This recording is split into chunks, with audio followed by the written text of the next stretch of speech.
Hi guys, very good morning to all of you. कैसे हैं आप सब? स्वागत है आप सबका आज के इस सेशन में, जहां पर स्ट्रेटेजिक मैनेजमेंट के पहले चैप्टर की शुरुआत करने वाले हैं। लास्ट लेक्चर के अंदर हमने ओवरऑल एक ब्रीफ जो है ओवरव्यू लिया था, एक बर्ड्स आई व्यू जिसे कहते हैं कि स्ट्रेटेजिक मैनेजमेंट के अंदर इंस्टीट्यूट की क्या एक्सपेक्टेशन है हमसे, सिलेबस किस प्रकार से सजाया गया है, कितने नंबर ऑफ चैप्टर्स हैं। मोटा मोटा हमने उसके अंदर सारे हेडिंग्स को एक बार टच अपॉन किया था और समझा था हर चैप्टर के अंदर हमसे किस तरह की उम्मीद जो है की जाएगी। साथ ही साथ मैंने आपको दिखाए थे नोट्स, किस तरह से हमने नोट्स को पढ़ना है, the way I have arranged all the notes for you along with all the books, वो सब डिस्कशन हमने कर लिया था। एंड आज पहला चैप्टर स्टार्ट करने वाले हैं। बच्चे कहीं चिंता में होंगे कि यार ऑर्डर किया था, अभी बुक्स आई नहीं, तो ऑब्वियसली बुक्स आप तक बहुत जल्द पहुंच जाएंगी, लेकिन तब तक आपको चिंता करने की आवश्यकता नहीं है। जैसा कि बाकी सभी सब्जेक्ट्स में होता है, the same goes for this subject also, कि पहले चैप्टर का जो पीडीएफ है वो आपकी गूगल ड्राइव पर जो है ऑलरेडी अपलोड कर दिया गया है, आपको उपलब्ध करा दिया गया है। तो आप उसके नोट्स के प्रिंट आउट लेकर अगर चाहें तब तक आप इससे देखना जो है स्टार्ट कर सकते हैं। लेक्चर को लेक्चर ना रोके, बुक की वेट ना करें। हाँ, अगर आपको लगता है आपके एग्जाम तक का बहुत सारा समय है, इन दैट केस पहले बुक आने दीजिए और उसी के बाद आप जो है लेक्चर स्टार्ट कर सकते हैं। ठीक है, चलिए जी, मैं आपको लेकर चलता हूं स्क्रीन पर, जहां पर हमारे सामने चैप्टर नंबर 1 हमारा इंतजार कर रहा है, introduction to strategic management. Finally formally हम अपनी शुरुआत जो है सिलेबस की करने जा रहे हैं। तो चैप्टर नंबर 1 है काफी सारी चीजें मैंने डालकर दी हैं, लेकिन हो सकता है कुछ और चीजें मैं आपको लिखवाना चाहूं। जो आपको लगेगा शॉर्ट में चीजें हैं वो सभी आप यहां पर टीआरजी की नोट्स के अंदर लिख सकते हैं, मतलब ये स्पेस आप बच्चों के लिए ही दी गई है। उसके अलावा मैंने बताया था किताब के अंदर लास्ट के कुछ पेजेस जो हैं दिए गए हैं नोट्स के नाम से, वहां पर भी आप अपने नोट्स बना सकते हैं। लेकिन साथ ही साथ अगर आपको लगे मैं कुछ लिखवा रहा हूं जिसके लिए ये वाली स्पेस आपके लिए सफिशिएंट नहीं है, या फिर आप उसको और ऑर्गेनाइज फॉर्म में बेटर तरीके से लिखना चाहते हैं, मैं कुछ डायग्राम बनवा रहा हूं, चार्ट्स बनवा रहा हूं, तो उसके लिए आप किस चीज का प्रयोग कर सकते हैं, जैसे मैंने बताया था, या तो शॉर्ट एक कॉपी या छोटा सा एक पतला रजिस्टर लगा लें, नहीं तो आप क्या करें, प्रेफरेबल है, मार्केट में आते हैं स्टिकी नोट्स, इसको बोलते हैं स्टिकी नोट्स, साइज वाले, एक बेटर साइज वाले जो है, बड़े साइज वाले ले लेना और उस पर लिखकर यहां पर जिस टॉपिक का है वहीं पर आप चिपका लेना, सो दैट एक रेडी रेफरेंस का वो चीज आपके लिए पुत्र काम करने करेगी। ठीक है ना, कुछ भी होगा मैं साथ साथ आपको चीजें लिखवाता रहूंगा, लेकिन मेन क्या होगा, मुझसे किसी भी तरह के रट्टे की ज्यादा एक्सपेक्टेशन मत करना कि सर रट्टा लगवा दें, हमें याद हो जाए, हम एग्जाम में जाकर याद आ जाए। कई सारे टीचर्स का ये फॉर्मेट एक रहता है, मेरे यहां फॉर्मेट नहीं है। मैं मेनली बात करूंगा लॉजिक्स के ऊपर और इतनी बार रिवाइज करा दूंगा कि ऑटोमेटिकली सबकॉन्शियस माइंड में चली जाएगी। होता क्या बेटा, जब हम कॉन्शियसली रट्टा मारते हैं ना थ्योरी सब्जेक्ट में, थ्योरी सब्जेक्ट में बच्चा सोचता है कि भाई रट्टा मार लो एग्जाम तक याद रह जाएगा, नहीं रहेगा। इतना सारा सिलेबस है, इतने सारे सब्जेक्ट्स हैं, आपको क्या लगता है जो आज रट्टा मारोगे वो एग्जाम डे पे याद आ जाएगा? हो ही नहीं सकता। एग्जाम डे पर मेनली जो चीज काम में आएगी, लॉजिक्स काम में आएंगे, लेकिन हाँ आपको याद करने पड़ेंगे मेजर हेडिंग सब हेडिंग, जहां पर होगा मैं आपको साथ साथ बता दूंगा। चलिए जी, तो इसी के साथ शुरुआत करते हैं। शुरुआत करने वाले हैं नए सब्जेक्ट की, और माता रानी का नाम लिए बिना शुरुआत कैसे कर सकते हैं? तो जयकारा शेरवाली दा बोल साचे दरबार की जय। और हमारी जो विद्या की देवी होती है सरस्वती, उनको भी हमारा नमन है कि हे भगवान, हे माता रानी, सब बच्चों को सद्बुद्धि देना, हम भी जोरदार पढ़ाएं, बच्चे भी जोरदार पढ़ें और जबरदस्त मार्क्स लेकर आए सब्जेक्ट के अंदर। आइए जी, तो पहला चैप्टर हमारे सामने आता है जी, इंट्रोडक्शन टू स्ट्रेटेजिक मैनेजमेंट। जैसा कि चैप्टर के नाम से क्लियर है, वो कहता है भाई मैं इस चैप्टर में ना आपको स्ट्रेटेजिक मैनेजमेंट की मेन मेन बातें बताऊंगा कि स्ट्रेटेजिक मैनेजमेंट क्या होता है, क्या इसका नेचर है, एडवांटेज क्या है, लिमिटेशंस क्या है, किन किन टाइप की ऑर्गेनाइजेशंस के लिए होता है, और स्ट्रेटेजी जो है कौन बनाता है, कौन उसको फॉलो करता है, कौन इंप्लीमेंट करता है, फॉर्मुलेट कौन करता है, ओवरऑल ऐसी बातें जो है हम करेंगे इस पर्टिकुलर चैप्टर के अंदर। स्टार्ट करते हैं। जब स्ट्रेटेजिक मैनेजमेंट बेटा सब्जेक्ट पढ़ेंगे ना, बहुत बार हम कई थिंकर्स की बात करेंगे जिन्होंने टाइम टू टाइम अपनी कुछ थ्योरीज दी, और जो कि प्रूवन थ्योरीज है कि जो भी बिजनेस उन थ्योरीज को फॉलो करता है वो दूसरे बिजनेस से आगे निकल जाता है। तो कुछ लोगों के नाम भी हमें जो है इस सब्जेक्ट के अंदर जानने को मिलेंगे, जिनमें एक बहुत ही बेशुमार, मतलब बहुत ही बढ़िया नाम एक आता है जो बहुत ही पॉपुलर हुए, माइकल पोर्टर। इन्होंने कई सारी चीजें दी जो कि हम अपने एसएम में यूज करेंगे। सबसे पहली शुरुआत भी आइए हम इन्हीं के नाम से कर रहे हैं, माइकल पोर्टर साहब हैं जिन्होंने डेफिनेशन दिया है। क्या बोला है इन्होंने स्ट्रेटेजी के बारे में? कहते भाई company without a strategy is willing to try anything. जो कीवर्ड है यहां पर वो ये है एनीथिंग। मींस कहने का, अगर आपके पास कोई स्ट्रेटेजी नहीं है ना, इसका मतलब आप कुछ भी कर रहे हैं, आप कुछ भी कर रहे हैं। जैसे एक अनरूली हॉर्स होता है ना, पागल घोड़ा, दौड़ तो रहा है, भाग तो रहा है, लेकिन जाना कहां है, पहुंचना कहां है, उसे ये नहीं पता। तो कहते कंपनी विदाउट अ स्ट्रेटेजी, अगर आपके पास स्ट्रेटेजी नहीं है, मान लो कोई पर्टिकुलर दिन स्टार्ट हुआ, आप सी का स्टूडेंट हो, आपने कोई भी किताब खोली और पढ़ना स्टार्ट कर दिया, कोई माइंड में स्ट्रेटेजी नहीं है कि कितने घंटे इस सब्जेक्ट को मैंने पढ़ना है, आज का मेरा टारगेट क्या है, ऐसी किताब उठाई और पढ़ना स्टार्ट कर दिया, means you don't know what you are trying to achieve. तो ये बिल्कुल घातक साबित हो सकता है। मींस कहने का, कोई भी कंपनी आज के मार्केट प्लेस में, आज की इंडस्ट्री में, कोई भी ऑर्गेनाइजेशन जो कर रही है ऑपरेट, उसके लिए बड़ा जरूरी है ये जानना कि भाई मैं अचीव क्या करना चाहता हूं। ठीक है ना, चाहे कोई लिविंग बीइंग है, non living being, means the businesses, सभी के लिए ऑब्वियसली स्ट्रेटेजी होना आवश्यक है। बहुत ही बढ़िया लाइन एक और हमारे सामने आती, strategy is not the consequence of planning. ऐसा नहीं है कि पहले प्लानिंग होगी फिर स्ट्रेटेजी होगी, strategy is not the consequence of planning but the opposite, it's the starting point. भाई ये क्या कह रहा है, तो मैं यहां पर बनाना चाहूंगा कुछ चित्र, यहां पर हम दे देते हैं हेडिंग, यहां पर मैं नंबर देता जाऊंगा, लेट्स से नंबर 1, नंबर 1 दे दिया और यहां पर मैं नंबर 1 डालकर लिख दूंगा, सो दैट वहां से हमारी क्या हो जाएगी, कोरिलेशन हो जाएगी कि नंबर 1 वहां पर लिखे तो नंबर 1 जो है यहां पर मैं एक्सप्लेन कर रहा हूं, तो अकॉर्डिंगली आप भी जब अपनी चिट्स एक्सेट्रा लगाएंगे वहां पर नंबर लगाकर जो है करें, और हर पेज पर हम एक नया नंबर दे सकते हैं। हो सकता है इस पेज पर मैं आपको 1 2 3 4 4 चीजें लिखवाऊं, 4 जगह यहां पर नंबर डाल दिया और उसकी एक्सप्लेनेशन अपने नोट्स में लिखूंगा अलग से, यहां पर इसको मैं नोट्स कह रहा हूं। ठीक है ना, आप क्या करेंगे, आप भी जब अपने स्टिकी नोट्स लगाएंगे, अलग से रजिस्टर बना रहे हैं या फिर यहां पर टीआरजी की नोट्स में लिख रहे हैं, तो यहां पर भी आप जैसे नंबर 1 लिखना है तो 1 यहां पर डाल दीजिए, मींस 1 रिलेट्स टू दिस। मान लो नंबर 2 जो है मैंने यहां लिखा और इसकी एक्सप्लेनेशन आपने यहां पर लिखी है, तो नंबर 2 यहां पर डाल दीजिए, so that you may know कि ये जो नंबर 2 पॉइंट है ये हमारा किस चीज की फर्दरेंस में है, किस चीज की एक्सप्लेनेशन में है पुत्र। So what are we trying to say in this, हम क्या कह रहे हैं, पॉइंट नंबर 1 हम कह रहे हैं strategy is not the consequence of planning. We are saying simply कि ऐसा नहीं है, ऐसा नहीं है कि पहले प्लानिंग होगी और फिर स्ट्रेटेजी आएगी।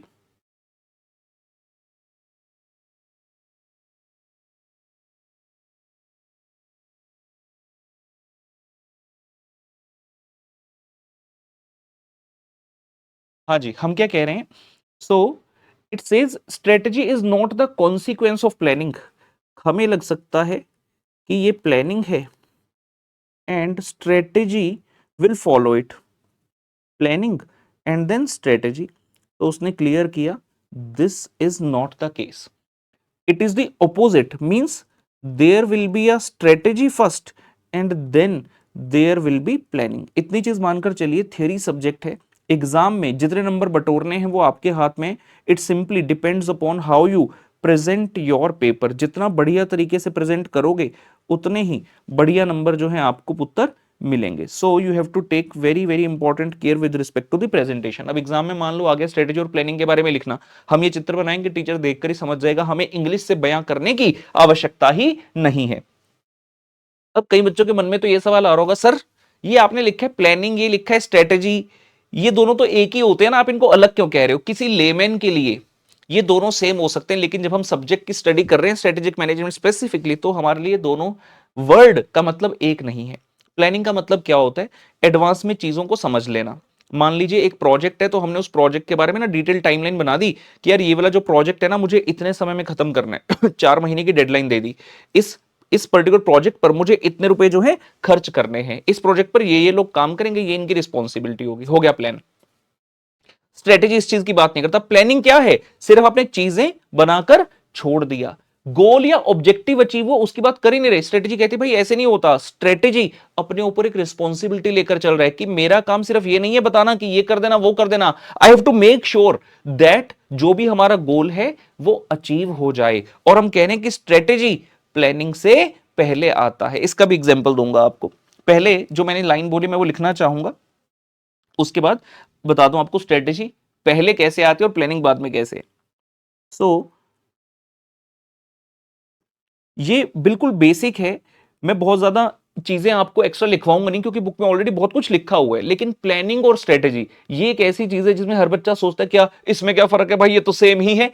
तो इंग्लिश में जरा लिखकर बता दे कि भाई दोनों अलग कैसे हैं। आइए लिखते हैं, strategy is the act of, strategy is the act of, और ये सारा काम मैं अपनी किताब में पहले से ही कर कर आता हूं, तो मैंने ये सारे अपने नोट्स वगैरह बनाए हुए आप देख सकते हैं, जहां जहां जरूरत है मैंने बड़ी सारी चीजें जो है बना रखी होती हैं, ठीक है ना।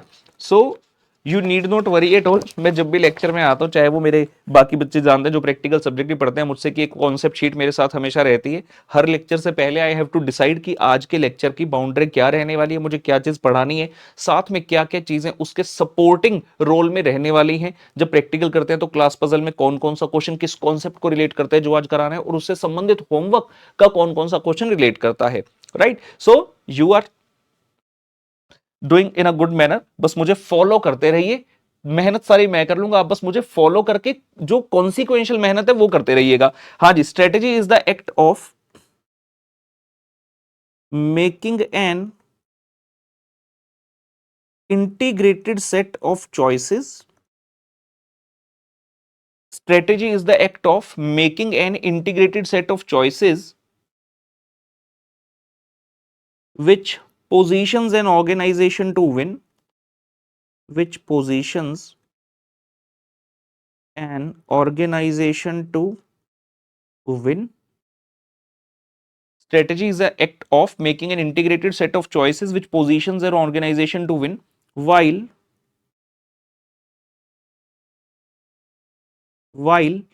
planning is the act of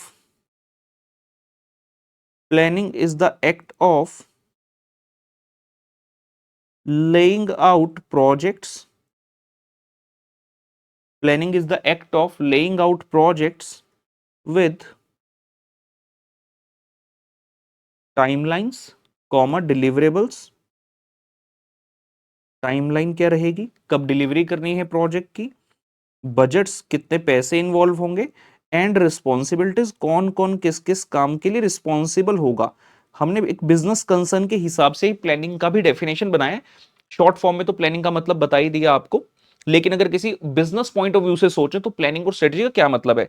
कहता strategy is the act of making an integrated set of choices.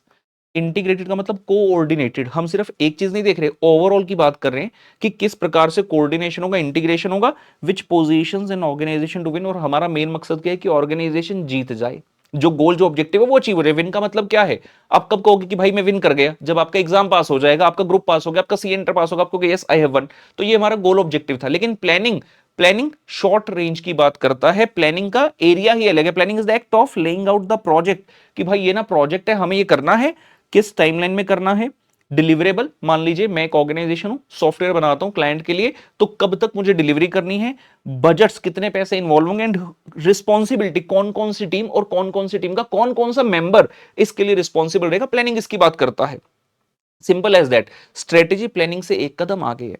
हमने कहा ऐसा नहीं है पहले प्लानिंग होगा, पहले स्ट्रेटेजी बनेगी उसके बाद प्लानिंग होगी।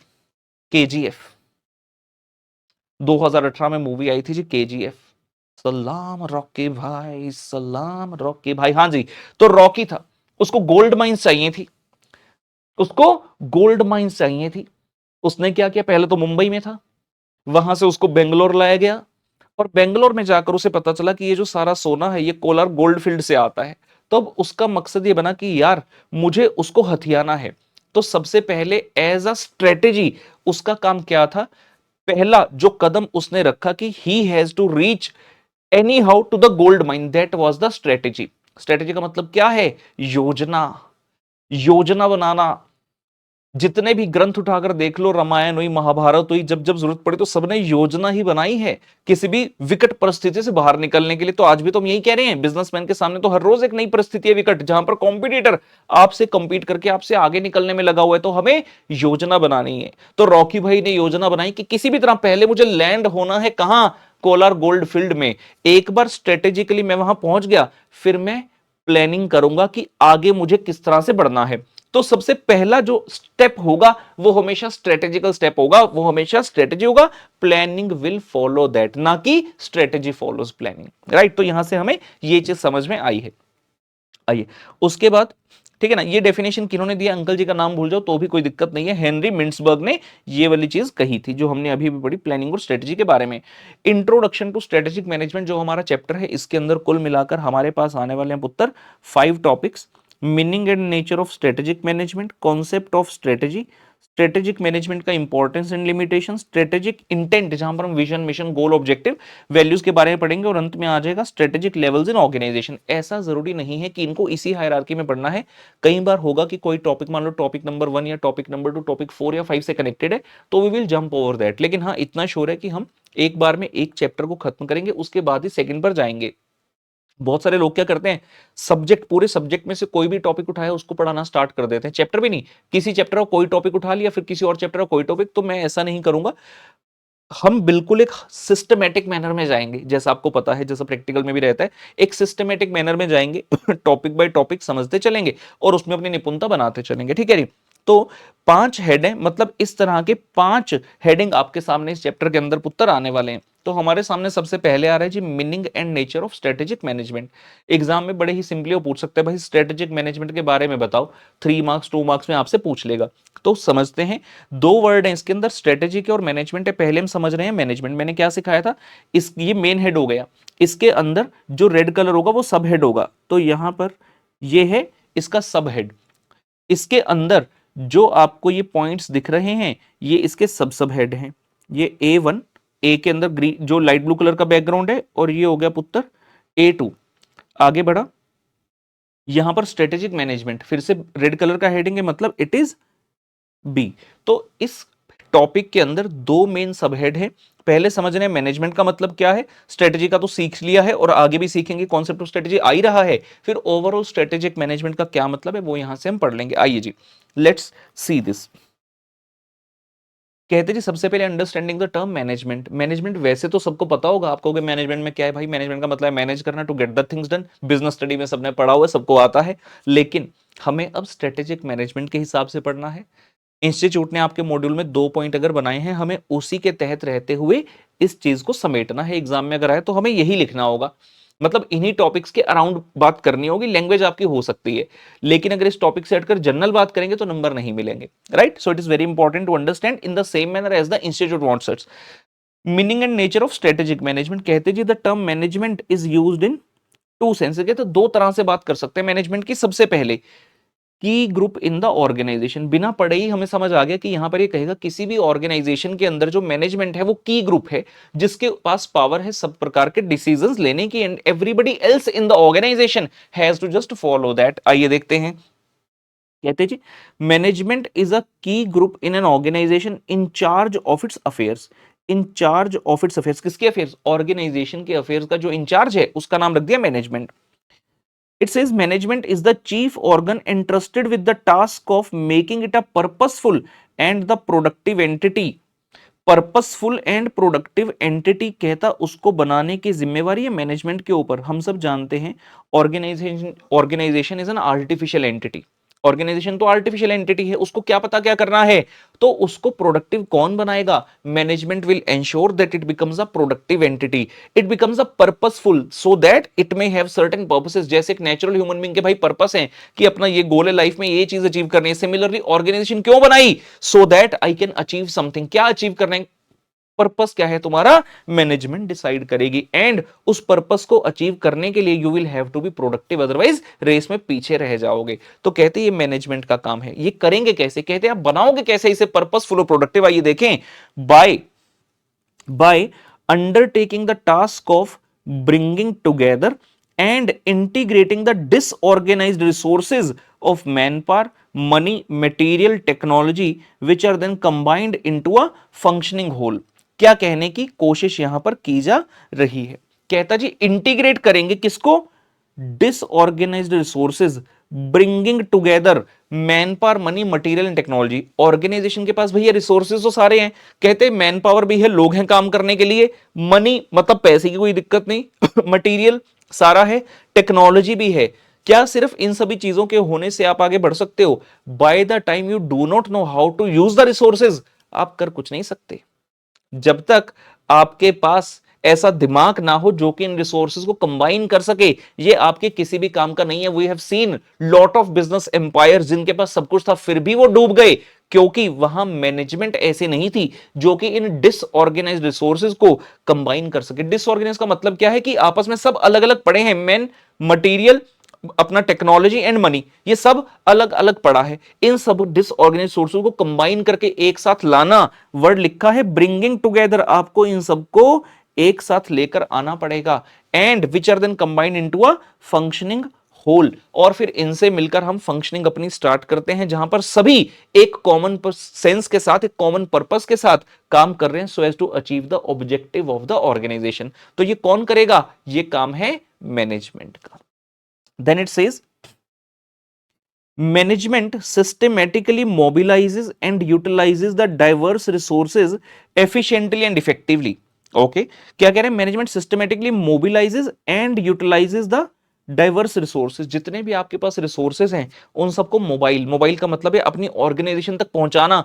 रिसोर्सेज तो कोई कहीं है कोई कहीं है। मैंने सॉफ्टवेयर फर्म बना ली बेंगलोर में, मुझे सॉफ्टवेयर इंजीनियर मिल ही नहीं रहे, कहां से लाऊंगा? मोबिलाइज करते हुए मैं गया नॉर्थ में, मैंने कहा यहां पे बहुत सारे अच्छे कॉलेज हैं, एक पर्सनैलिटी है, पीपल ग्रूम्ड हैं, तो यहां से मुझे अच्छे काम करने वाले और जो क्लाइंट को फेस कर सके ऐसे लोग मुझे मिलेंगे। तो मैंने रिसोर्सेज मोबाइल करा लिए। मोबाइल का मतलब क्या है? रिसोर्स को एक जगह से दूसरी जगह तक पहुंचाना कहते मोबाइल, एंड देन यूटिलाइज, उनका सही प्रयोग करना। मुझे पता होना चाहिए कि मेरे पास जो पीपल हैं, जो भी रिसोर्सेज हैं, उसका बेस्ट यूज कहां पर हो सकता है। तो जो भी, मान लीजिए मैं 10 इंजीनियर को हायर करके लाया, 10 इंजीनियर को मैंने जॉब दे दी, उसमें से कौन से इंजीनियर की कौन सी स्पेसिफिकेशन है, कौन सी स्पेशलिटी है, तो उस हिसाब से मैं उसको डैश टीम में डालूंगा, सो दैट इस क्लाइंट को ये इजीली हैंडल कर पाएगा एंड जो क्लाइंट की डिमांड है उसको ये पूरा कर पाएगा। यहां पर दो वर्ड बड़े ही ब्यूटीफुल आ रहे हैं हमारे सामने, efficiently and effectively. Very very important words. बहुत बार लाइफ में ये दो वर्ड्स हमारे सामने आते हैं, लेकिन जिंदगी बीत जाती है, हमें इनका डिफरेंस नहीं पता चलता। हम सोचते हैं यार एक ही तो बात है, एफिशिएंटली और इफेक्टिवली का मतलब तो एक ही होता है, जबकि ऐसा नहीं है, ऐसा नहीं है। तो सर कैसा है? पहले इस कहानी बताता हूं, उसके बाद जो है हम इसके बारे में लिखेंगे। एफिशिएंटली एंड इफेक्टिवली, मान लीजिए मेरा एक फ्रेंड है, उसने नई नई गाड़ी ली है, नया नया मर्सिडीज गाड़ी निकलवा कर लाया, कहता राहुल आ जाओ तुम भी, मैडम को भी ले आओ, मतलब विद फैमिली आ जाओ, मेरी भी फैमिली, हम सब गोवा चलते हैं।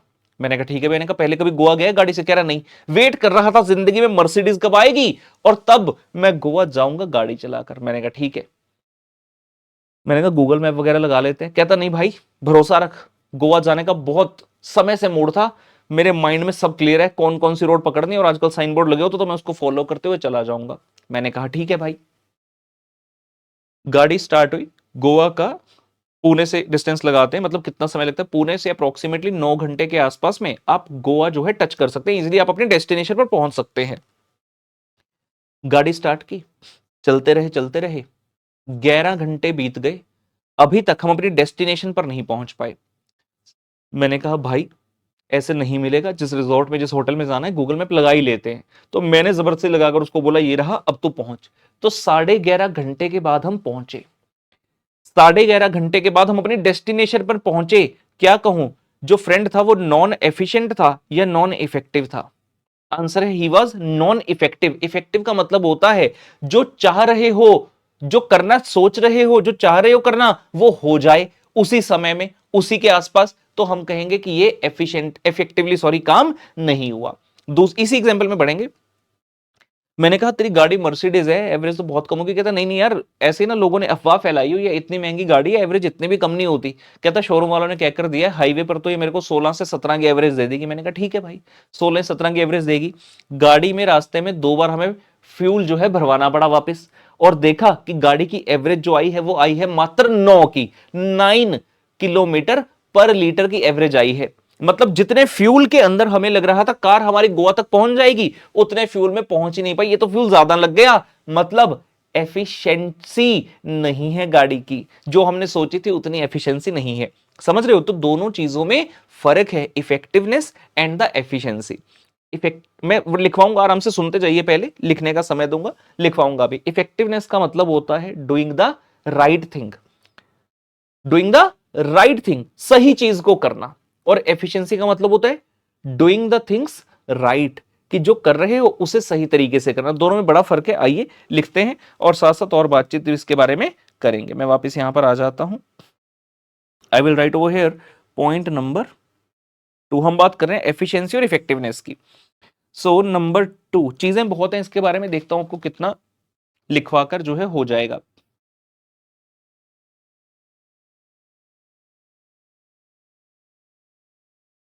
आइए, इफेक्टिवनेस मीन्स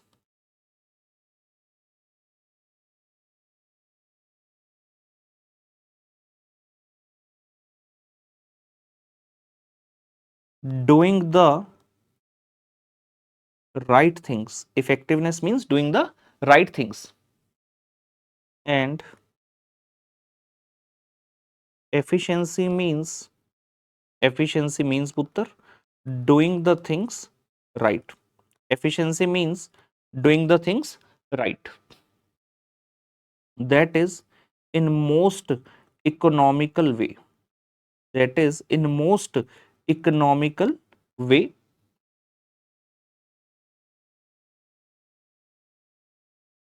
इफेक्टिवनेस का मतलब है डूइंग द राइट थिंग्स, जो कर रहे हो पता तो है ना कि वही करना है, और अगर पता चल गया फिर उसको सही बेस्ट तरीके से कैसे करें, वो होता है एफिशिएंसी। तो efficiency means doing the things right, that is the most economical way, लिख सकते हैं इसमें आगे।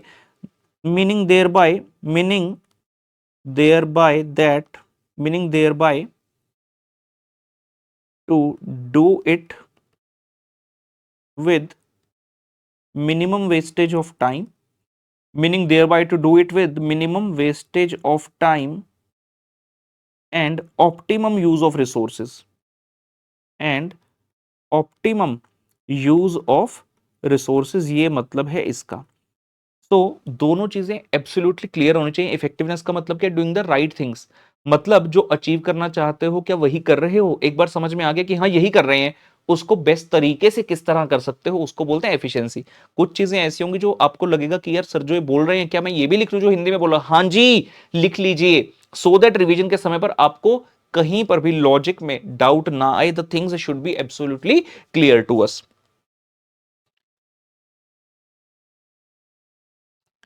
ठीक है, समझ में आया। अब मान लीजिए आपका पेपर है, आपने 8 घंटे के अंदर ना बहुत जबरदस्त पढ़ाई कर ली, मजा आ गया, आप कहते हैं ये हुई ना फिर एफिशिएंटली आपने काम किया, आपने पढ़ाई करी कॉस्ट अकाउंटिंग की धड़ाधड़ धड़ाधड़, पता चला अगले दिन जो पेपर था ऑडिट का पेपर था। क्या आपकी एफिशिएंसी से कुछ पॉजिटिव हुआ? आंसर है नहीं, क्योंकि इफेक्टिवनेस ही नहीं थी। मुझे पहले इफेक्टिव चीज डिसाइड करनी है, पहले इफेक्टिवनेस डिसाइड होगी, एफिशिएंसी उसके बाद आएगी। मतलब पहले भाई ये तो देख लेता पेपर किस चीज का है, उसके बाद एफिशिएंसी दिखाता। तो efficiency doesn't necessarily lead to productivity because you may be doing the wrong task, whereas first of all it is very important to decide about the effectiveness। पहले इफेक्टिवनेस डिसाइड होगा कि भाई सही चीज करूं, एक बार डिसाइड होगा सही चीज कर रहे हैं फिर उस चीज को सही तरीके से करना, ये चीज आपका ओवरऑल डेवलपमेंट डिसाइड करेगी और फिर तभी आपको सक्सेसफुल बनाएगी। एक और बात लिखेंगे इसमें,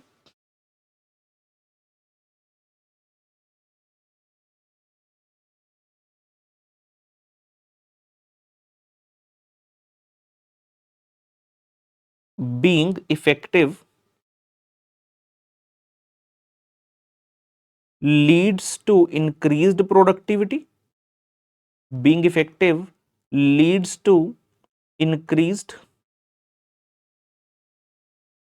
productivity as it involves as it involves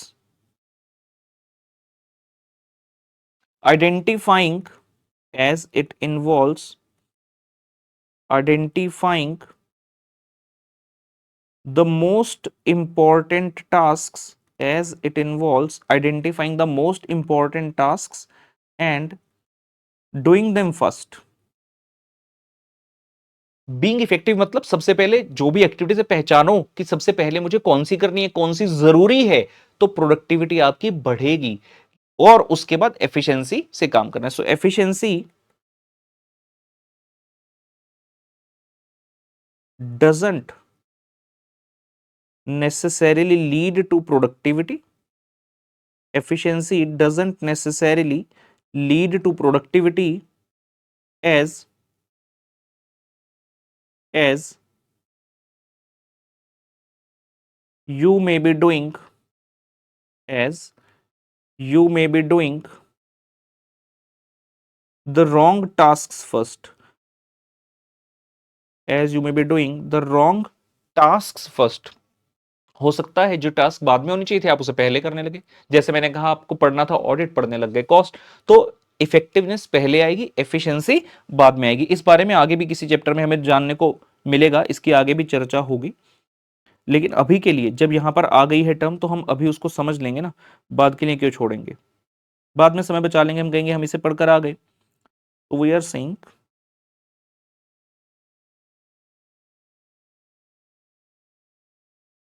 effectiveness and then efficiency, ये इंटर रिलेशनशिप्स सारी हमें क्लियर होनी चाहिए। So we are saying first there will be effectiveness and then there will be efficiency. लिखिए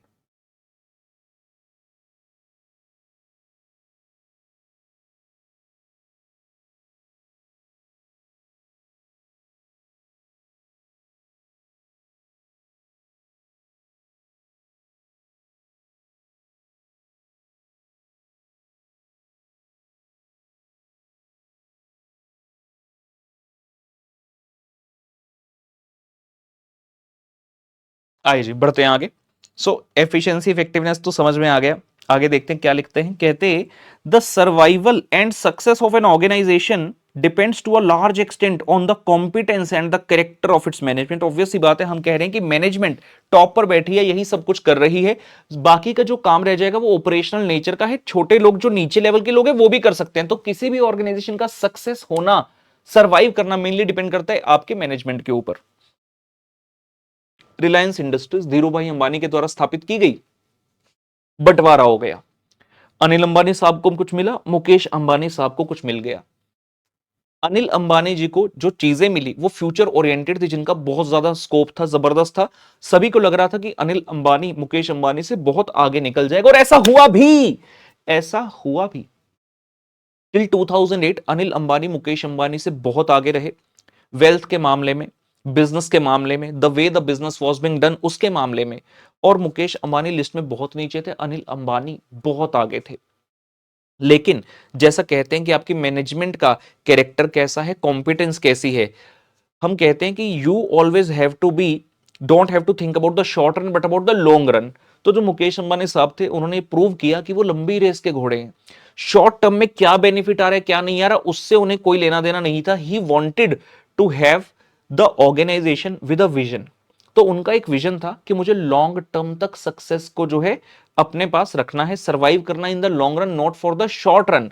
तो उन्होंने चाहे शॉर्ट रन में बेनिफिट ना आए, लेकिन इस तरह से अपने बिजनेस को आगे बढ़ाया कि चाहे उसने at the same point of time आपको बेनिफिट नहीं दिए, लेकिन आज की डेट में मुकेश अंबानी साहब को सब जानते हैं कि कितना उनके पास वेल्थ और किस लेवल तक वो पहुंच चुके हैं।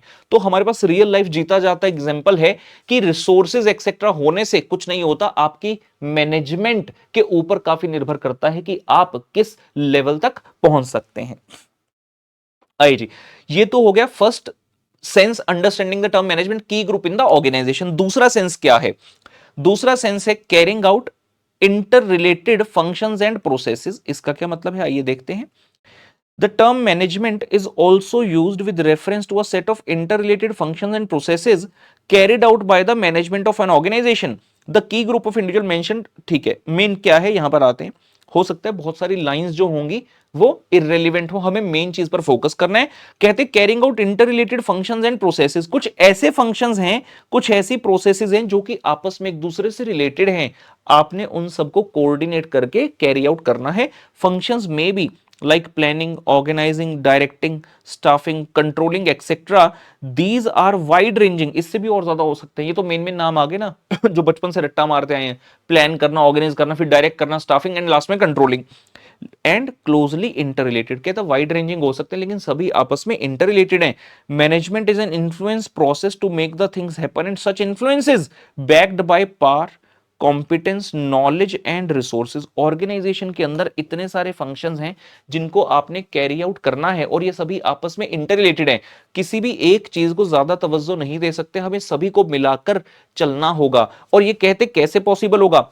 Management is an influence process to make the things happen and this influence, कहते मैनेजमेंट इन्फ्लुएंस करके करा लेगी, लेकिन इन्फ्लुएंस क्यों करेगी, कैसे कर पाएगी? कहते it is backed by number one power, competence, knowledge and resources. हमने कहा मैनेजमेंट टॉप लेवल पर है, means it is having the power. आपको कोई मना नहीं कर सकता। अगर आपने कोई बिजनेस स्टार्ट किया, आप सीईओ बन गए, तो भाई आप जो चाहोगे वही होगा ना, तो पावर तो है आपके पास करवाने की। नंबर 2, कॉम्पिटेंस, क्या आप कॉम्पिटेंट हैं? अगर आप किसी बिजनेस को बढ़ाकर इतनी आगे लेकर गए, मतलब कॉम्पिटेंट तो है। हम ये नहीं कह रहे competence is not just by the degree. आप कहते हैं सर मेरे पास तो एमबीए डिग्री है नहीं, क्या मैं भी कॉम्पिटेंट हूं? मैंने आईआईटी नहीं की, मैंने आईआईएम नहीं किया। हाँ भाई, तुम भी कॉम्पिटेंट हो। किसी डिग्री के होने से कॉम्पिटेंसी का पता नहीं चलता, आप अपने बिजनेस को कितना ग्रो करवा पाए हो इससे पता चलता है। तीसरा है नॉलेज, क्या आपके पास नॉलेज है? नॉलेज किसकी? अपने बिजनेस की। हम ओवरऑल नॉलेज की बात नहीं कर रहे भाई, आपको हो सकता है दूसरे के बिजनेस की ना हो, अपने बिजनेस की नॉलेज तो है डेफिनेट। एंड चौथा है रिसोर्सेज, के आपके पास रिसोर्सेज एंड डेफिनेटली हैं। जो अपने ऊपर बात करी, मैन मटेरियल एक्सेट्रा टेक्नोलॉजी, वो सभी चीजें। तो आप, management is in such a position that yes it can definitely influence to carry out all the interrelated function। तो अगर एग्जाम के अंदर आता है कि मैनेजमेंट किस तरह से यूज किया जाता है in the word strategic management, तो हमें ये दो तरह से बताकर उत्तर आना है। उसके बाद बात आ रही है स्ट्रेटेजिक मैनेजमेंट प्रोसेस की, कि क्या है ओवरऑल। अगर बात करें स्ट्रेटेजिक मैनेजमेंट का मतलब क्या है, होता क्या है इसके अंदर। It says strategic management process is the set of activities which firm managers undertake to put their firms in the best possible position to compete successfully in the workplace। कहते सीधी सी बात यह है, स्ट्रेटेजिक मैनेजमेंट के अंदर वो सभी activities आ जाती हैं, सारी एक्टिविटीज आ जाएंगी। कौन से वाली? Which the firm managers. अब फर्म मैनेजर उसने वर्ड रखा है इंस्टीट्यूट ने, आप ओनर कह सकते हो, सिंपल सी बात है। अंडरटेक, आप ऐसी एक्टिविटीज कर रहे हैं so that you can put your firm in the best possible position. कहां पर? To compete successfully in the marketplace. हर कोई बिजनेस आज की डेट में एग्जिस्ट कर रहा है कि जितने ज्यादा कस्टमर्स को वो अपने पास अट्रैक्ट कर सके, पहला अट्रैक्ट कर सके और दूसरा उनको रिटेन कर सके, तो उसको हम सक्सेस कहते हैं बेसिकली। तो मार्केट प्लेस में कहते हैं अगर आपने जो भी सेट ऑफ एक्टिविटी लिया so that you can stay over there, you can survive over there, you can compete with the other competitors successfully, उन सभी एक्टिविटीज को हम कहेंगे that yes these are encompassed in the strategic management process. Then इसके बारे में obviously और भी बातें चलती रहेंगी। Strategic management is made up of several distinct activities. इसके अंदर कहते हैं बड़ी सारी एक्टिविटी है, वो पढ़ा तो हमने, सेट ऑफ एक्टिविटी बता तो रहा है। Developing the firms vision and mission, सबसे पहले फर्म का विजन तैयार करना कि लॉन्ग रन क्या है और फिर हम करते क्या है मिशन, इसके बारे में डिटेल इस चैप्टर में आगे आएगी। स्ट्रेटेजिक एनालिसिस करना, ये हमने सीखा था चैप्टर नंबर 2 एंड 3 में, हमें जानने को मिलेगा एक्सटर्नल एनवायरनमेंट, इंटरनल एनवायरनमेंट का एनालिसिस करना। डेवलपिंग द ऑब्जेक्टिव्स, हमारा ऑब्जेक्टिव क्या है, मेजरेबल टारगेट बनाना, भाई this is the thing we want to achieve. Creating, choosing and implementing various kind of strategy, सोचना, क्रिएट करना, उसमें से बेस्ट चूज करना और उस स्ट्रेटेजी को इंप्लीमेंट करना। And finally measuring and evaluating the performance, की भाई जो स्ट्रेटेजी लगाई थी हमने so that I wanted to achieve this particular objective, तो क्या मेरी ये स्ट्रेटेजी सक्सेसफुल हो पाई या नहीं हो पाई। तो स्ट्रेटेजिक मैनेजमेंट प्रोसेस के अंदर ये सभी चीजें आएंगी। बेसिकली फर्स्ट चैप्टर में जो भी पढ़ने वाले हैं आगे, vision, mission, goal, objective, value system, वो सब इसी के अंदर एनकम्पास पुत्र किया गया है। ये हमारा पहला हेड रहा, ये हमारा पहला हेड रहा। I am making very sure कि हर एक चीज की इनफ डिटेल आपके साथ डिस्कस करता रहूं सो दैट हमारे पास कंटेंट की लिखने के लिए कभी भी कमी ना हो और आपको ये चीजें बाय हार्ट जो है याद रखनी है। जैसे अब आ गया मैनेजमेंट। अब मैनेजमेंट के अंदर अगर की ग्रुप याद रह गया, की ग्रुप के अंदर आपके पास बहुत सारी इंफॉर्मेशन है, आई एम वेरी श्योर आप लिखाओगे। हेडिंग दूसरा, carrying out inter related functions and processes, heading याद रह गया तो आप लिखाओगे, लेकिन मेन क्या है, इस हेड को याद रखना। तो we will have to make the efforts to memorise this thing. आइए जी आगे बढ़ते हैं। हमारे सामने दूसरा हेडिंग आ रहा है concept of strategy. Concept of strategy क्या कहता है, स्ट्रेटेजी के बारे में जानना चाह रहे हैं। और मैंने क्या कहा, स्ट्रेटेजी का मतलब क्या है, योजना। स्ट्रेटेजी का मतलब क्या है, योजना, स्ट्रेटेजी बनाना। बहुत बार जो चीज आपको लगता है कि सीधे तरीके से हो जाएगी वो सीधे तरीके से नहीं होती, फिर आपको योजना बनानी पड़ती है उस चीज को किसी और तरीके से करने के लिए। महाभारत में जब पहली बार अर्जुन जी और श्री कृष्ण जी का मिलना होता है, जब पहली बार अर्जुन जी और श्री कृष्ण जी का मिलना होता है, तो पता चलता है कि जो श्री कृष्ण जी की सिस्टर थी सुभद्रा, उसके पीछे एक राक्षस लगा हुआ था, राक्षस का नाम मैं भूल गया। तो वो राक्षस जो है बेसिकली वो श्री कृष्ण जी को मारना चाहता था, और श्री कृष्ण जी अगर उसके सामने नहीं आ रहे थे तो वो इनडायरेक्टली उनकी सिस्टर यानी कि सुभद्रा को किडनैप करना चाहता था कि भाई मैं किडनैप करूंगा तब तो श्री कृष्ण जी बचाने आएंगे और तब मैं श्री कृष्ण जी को मार दूंगा। अब श्री कृष्ण जी तो इतने पावरफुल हैं, सुदर्शन चक्कर चलाकर मार सकते थे, लेकिन उस राक्षस को वरदान था कि वो श्री कृष्ण जी के द्वारा भी उस सुदर्शन चक्र से नहीं मरेगा। अर्जुन जी ने अपनी धनुर्विद्या दिखा ली, बाण चला दिए, वो वापस जिंदा हो जाता था। अब अर्जुन श्री कृष्ण जी की तरफ देखे, श्री कृष्ण जी अर्जुन की तरफ देखे, तो श्री कृष्ण जी वहां से भागने लगे। उस राक्षस से डरकर ऐसा प्रतीत हुआ कि भागने लगे। तो अर्जुन खड़ा खड़ा देख रहे हैं, श्री कृष्ण जी तो इतने पावरफुल हैं, गॉड हैं यार, क्या हमारे पास कोई शब्द नहीं है उनको डिस्क्राइब करने के लिए कि वो तो भगवान हैं, तो वो इसका वध क्यों नहीं करते, ये कहां भाग रहे हैं। तो श्री कृष्ण जी भागकर एक गुफा के अंदर चले गए। अब जो फर्स्ट टाइम देखेगा उसको लगेगा यार भगवान होकर मतलब आप उस राक्षस से भाग रहे हैं, उस राक्षस के अंदर इतनी पावर क्या आ गई। तो श्री कृष्ण जी उस गुफा के अंदर भाग गए और वो राक्षस भी पीछे पीछे चला गया। श्री कृष्ण जी ने क्या किया, वहां पर एक साधु महात्मा सोए हुए थे, तो उनको जो है जगा दिया। अब साधु महात्मा को गुस्सा आ गया, लेकिन श्री कृष्ण जी जगाकर साइड पर हो गए और इतने में जो राक्षस है वो गुफा के अंदर एंटर कर गया। तो उन महात्मा को क्या लगा कि इस राक्षस ने मुझे जगाया है। उन्होंने गुस्से में आकर उनके पास भस्म पड़ी थी, उठाकर राक्षस के ऊपर फेंक दी और राक्षस जल गया। क्योंकि उस राक्षस का जो वध है वो एक ही तरीके हो सकता था कि कोई भी मुनि महात्मा जो है वो गुस्से में आकर अगर अपनी भस्म जो है उसके ऊपर फेंक दे। Are you getting my point. तो ये क्या था, स्ट्रेटेजी, ये क्या थी, योजना उस राक्षस को मारने, क्योंकि सीधे सीधे उसका वध नहीं हो रहा था। तो ऐसी चीजों की ही हम यहां पर बात करें। भाई स्ट्रेटेजी का मतलब क्या है, we will have to make certain kind of activities, we have to think certain kind of activities जिसके थ्रू हमारा ऑब्जेक्टिव अचीव हो जाए। वो सेट ऑफ एक्टिविटी हो सकता है देखने में सीधा सीधा ना लगकर टेढ़ा लगे, लेकिन कोई दिक्कत नहीं है। हमारा मेन एम क्या है, अपना जो ऑब्जेक्टिव है उसे क्लियर कराना। तो योजना बनानी है, कहते हैं कॉन्सेप्ट ऑफ स्ट्रेटेजी। तो पहले समझते हैं ये meaning and nature of strategy. हाँ जी, क्या कह रहे हैं, in the context of business application of term strategy relates to the ways. कहते स्ट्रेटेजी का मतलब क्या है, वेज, वेज मतलब तरीके, केड़े तरीके आप अपनाने ने, ways the business decides to respond. कहता कौन से तरीके से बिजनेस रिस्पॉन्ड करेगा, किसको, dynamic and often hostile external forces while pursuing their vision, mission and the ultimate objectives। hostile का मतलब लिख लेंगे, hostile का मतलब होता है अनफ्रेंडली एंड एग्रेसिव। क्या कह रहे हैं, बिजनेस डिसाइड्स, कहता ways the business decide, strategy का मतलब क्या है कि कौन से तरीके आप अपनाओगे, कौन, business decides to respond to dynamic and often hostile external forces while pursuing the mission, vision and ultimate objective. कहते बिजनेस तो चुपचाप अपना जो है ऑब्जेक्टिव अचीव करने के लिए अपना विजन मिशन को फॉलो करते हुए चल रहा था, but we know the business does not operate in a vacuum. ऐसा थोड़ी है पूरी मार्केट प्लेस में भाई तो अकेला ही बिजनेसमैन है, तेरी इंडस्ट्री में और भी लोग होंगे जो तुझसे कंपीट करेंगे, तुझसे कंपीट करेंगे। अब एक कॉम्पिटिटर ने अपनी एक चाल चल दी, अब मैं किस तरीके से रिस्पॉन्ड करूंगा उसको कहते हैं स्ट्रेटेजी। क्या लिखा हमने, business response to the dynamic and hostile external force. External force आई है, डायनेमिक है, क्यों, अपने कॉम्पिटिटर की अगली चाल क्या होगी मैं नहीं जानता हूं, एंड होस्टाइल होगी। Normally it is a hostile thing, competitor है तो ऑब्वियसली मेरे फायदे की चीज तो करेगा नहीं, कुछ ऐसी चीज करेगा जो अनफ्रेंडली होगी। हो सकता है अपने कोई नया प्रोडक्ट लॉन्च कर दिया, एग्रेसिव तरीके से उसको मार्केट के अंदर ले आया, हो सकता है एग्रेसिव तरीके से उसको मार्केट के अंदर ले आया। Are you getting my point. तो उस तरह से जो भी हम अपनी चाल चलेंगे वो क्या होगा, हमारी स्ट्रेटेजी होगी। एग्जाम्पल के लिए बात करते हैं, बीएमडब्ल्यू ने मेनली दो तरह की गाड़ियां निकाली हैं, एक है सिडान, एक है सिडान, ठीक है ना, जिसको बोलते हैं 3 series, 5 series, 7 series, 3 series, 5 series, 7 series, और कुछ समय पहले उन्होंने अपनी BMW ग्रैंड कूपे 2 करके भी लॉन्च किया। ये सारी सिडान गाड़ियां हैं।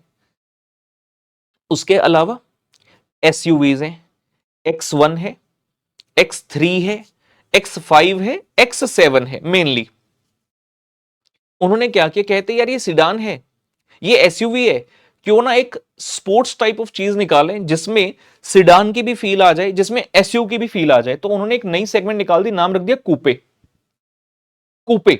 और उस गाड़ी में 2 वेरिएंट निकाल दिए, X4, X6। अब BMW का डायरेक्टली कॉम्पिटिटर कौन है, अब मारुति को तो कॉम्पिटिटर नहीं कह सकते ना, आप ये नहीं कह सकते दोनों ऑटोमोबाइल हैं, मारुति एंड BMW आपस में कंपीट कर रहे हैं, फिर Hyundai BMW से कंपीट कर रहे हैं, नहीं, मारुति Hyundai से कंपीट कर रहा है, होंडा से कंपीट कर रहा है, एमजी से कंपीट कर रहा है, किया से कंपीट कर रहा है, वोक्सवैगन से कंपीट कर रहा है, लेकिन बीएमडब्ल्यू से नहीं कर रहा, मर्सिडीज से नहीं कर रहा, ऑडी से नहीं कर रहा। इनकी सेगमेंट अलग हो गई, बीएमडब्ल्यू, मर्सिडीज, ऑडी। बीएमडब्ल्यू ने अपनी एक गाड़ी निकाल दी जिसमें सिडान के भी फीचर हैं, एसयूवी के भी फीचर हैं, नाम रख दिया कूपे। अब ऑडी और मर्सिडीज सोच रहे हैं भाई हम क्या करें। ऑडी देखता ही रह गया, ऑडी उसके अगेंस्ट में कितने साल हो गए कोई गाड़ी निकाल ही नहीं पाया। मतलब the person who is looking into the coupe segment, Audi का ब्रांड तो पहले ही कट हो गया। मेनली तीन ही ब्रांड है, बीएमडब्ल्यू है, मर्सिडीज है, ऑडी है। ऑडी का ब्रांड तो पहले ही कट हो गया, वहां पर तो ये सेम प्रोडक्ट का कंपैरिजन में कॉम्पिटिटिव ऑफरिंग ही नहीं है भाई।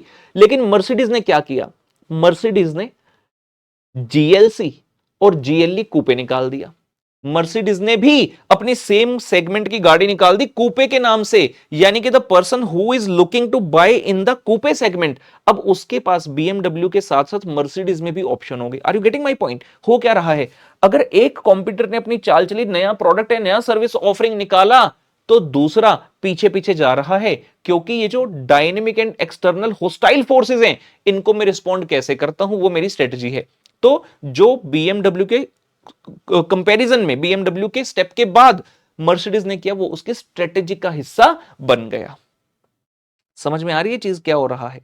इस तरह से सोचना है हमें, ठीक है। जहां पर आपको लगे एग्जाम्पल लिखना है, आप एग्जाम्पल अपना लिख सकते हैं। सिमिलर चीज हुई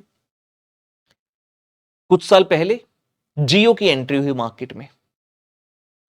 उस समय पर एयरटेल, वोडाफोन और आइडिया, इन तीन ब्रांड्स का बोलबाला था। टॉप पर एयरटेल था, then Vodafone, then Idea. Mainly तीन ही सबसे बड़े प्लेयर्स माने जाते थे। जियो ने एंट्री की, सबको लगा कि यार जियो क्या कर लेगा, ये तो पहले से इतने एस्टेब्लिश मार्केट प्लेस में है, एयरटेल, वोडाफोन, आइडिया। लेकिन जियो ने एक ऐसी चीज दे डाली जिसने एयरटेल, वोडाफोन, आइडिया को परास्त करके रख दिया। उसने कहा मैं लोगों को ऐसी चीज दे दूंगा ना कि लोग खींचे चले आएंगे मेरी तरफ। जियो ने कहा फ्री डाटा। आज की डेट में और उस समय लोगों के लिए सबसे महत्वपूर्ण चीज थी डाटा। हर किसी के हाथ में स्मार्टफोन है, मोबाइल है, हर कोई डाटा यूज करके इंटरनेट चलाना चाहता है। इंटरनेट पर समय वेस्ट करने के लिए इतनी सारी चीजें जो होती हैं, तरह तरह की रील्स हैं। उस जमाने में तो टिकटॉक टाकटॉक भी होता था, इंस्टाग्राम है, फेसबुक है, यूट्यूब है, और भी तरह तरह की चीजें हैं। फ्री डाटा, ऐसे लगा किसी ने 3 टाइम का खाना फ्री कर दिया। लोग भाग भाग कर जियो के सेंटर्स पर जाते थे और फटाफट से जियो का सिम ले लेते थे। कॉलिंग भी फ्री, 2 साल तक फ्री, मौज लूटो। जिनके पास सिम नहीं था, मतलब जो नए लोग हैं, वो तो जियो का ले ही रहे थे। जो पुराने थे वो कहते अच्छा हमारे पास एयरटेल है, वोडाफोन है, आइडिया है, छोड़ो इतना महंगा कौन लेगा, फ्री में जब मिल रहा है तो जा जाकर फ्री में। फिर कुछ लोग रिलक्टेंट थे, कहते नहीं नहीं we don't want this, we will be loyal customers. तो जियो ने स्कीम लॉन्च कर दी, कहते चिंता मत करो, एक हमारा नंबर है, मिस कॉल दो उसके ऊपर, हमारा रिप्रेजेंटेटिव तुम्हारे घर आएगा भाई, तुम्हारे घर आ जाएगा, तुम्हें वहीं पर सिम लाकर दे देगा, तुम्हें ना आना पड़े। तो इतने जबरदस्त चीज ले आए कि पूरी मार्केट को डिसरप्ट करके रख दिया। तो it was one of the most hostile and dynamic external force of all the times in the business industry. Vodafone और आइडिया को समझ ही नहीं आया क्या करें। कुछ समय पश्चात दोनों ने मर्ज करने का फैसला किया, क्योंकि उन्हें समझ आ गया कि अगर हम अकेले अकेले ऑपरेट करेंगे तो इस जायंट से कभी भी टक्कर नहीं ले पाएंगे। और वहीं एयरटेल को अपना पूरा बिजनेस प्लान हिलाना पड़ा। Normal consumer, direct consumer segment, retail segment को छोड़कर वो कॉर्पोरेट सेगमेंट की तरफ चला गया, जहां पर उसने लीज्ड लाइंस एक्सेट्रा उस धंधे में घुस गया। और वहां से मेजर प्रॉफिट आज की डेट में भी एयरटेल को आते हैं, जिसके कारण एयरटेल सर्वाइव कर पाया। So this is all happening in the world. तो ये जो भी हम कॉम्पिटिटर के करने के बाद अपना एक्शन ले रहे हैं, that is simply a strategy. But ऐसा नहीं है हमेशा कि कॉम्पिटिटर के बाद ही हमें लेना है, हम खुद का भी एक्शन पहले ले सकते हैं, वो भी स्ट्रेटेजी का हिस्सा बनेगा। उसके बारे में थोड़ा डिटेल में आगे हमें मिलेगी नॉलेज, जहां पर हम पढ़ेंगे स्ट्रेटेजीज रिएक्टिव, स्ट्रेटेजीज प्रोएक्टिव, वहां पर इस चीज की और बातचीत उत्तर करेंगे। जहां जहां जो एग्जाम्पल लगे आप अपने साथ यहां पर लिख सकते हैं, सो दैट रिवीजन के समय पर आपको वो चीजें हेल्प करेंगी। आगे देखते हैं। Strategy seeks to relate the goals of the organisation to the means of achieving them. कहते स्ट्रेटेजी क्या करेगी, 2 चीजों को रिलेट करेगी। पहला कि तुम्हारा गोल क्या है, what is your goal, organisation का गोल क्या है। दूसरा मीन्स ऑफ अचीविंग देम, उसको अचीव करने के लिए हमें क्या करना पड़ेगा। सीधी सीधी सी बात है, आपने कहा यार मेरा जो गोल है वो है सीए इंटरमीडिएट क्लियर करना। मान लो ग्रुप 1 आपका क्लियर हो चुका है, ग्रुप 2 है। उस ग्रुप 2 के अंदर 3 सब्जेक्ट आते हैं। आप कहते हैं मुझे अपना सीए इंटरमीडिएट का ग्रुप 2 क्लियर करना है। कैसे क्लियर होगा? गोल क्लियर है, क्लियर करना है। कैसे क्लियर होगा? You will then relate it to the means. आप कहते पहले तो मुझे तीनों सब्जेक्ट की अच्छे से क्लास लगानी है। क्लास लगाने के बाद I have to make sure कि मैं डेली का हर सब्जेक्ट का लेक्चर देखता रहूं। जो भी प्रैक्टिकल सब्जेक्ट है मैं उसका होमवर्क करता रहूं, जो भी राहुल सर दे रहे हैं मैं उसका होमवर्क करता रहूं। और जो भी सब्जेक्ट थ्योरी का है जो राहुल सर पढ़ा रहे हैं मैं उसको डेली के डेली रिवाइज करता रहूं। और जो कोई ऐसा सब्जेक्ट है जो राहुल सर नहीं पढ़ा रहे मैंने कहीं और से लिया, उसके लिए भी सेम स्ट्रेटेजी मैं फॉलो करता हुआ चलूं। तो इन दोनों को जिसने रिलेट कर दिया हम कहेंगे ये स्ट्रेटेजी है। तो आप पढ़ाई कर रहे हो अपना एग्जाम क्लियर करने के लिए, this all comes under the ambit of strategy. और बातें पढ़ते हैं इसके बारे में। हर एक लाइन याद रखने की आवश्यकता नहीं है, समझना आवश्यक है।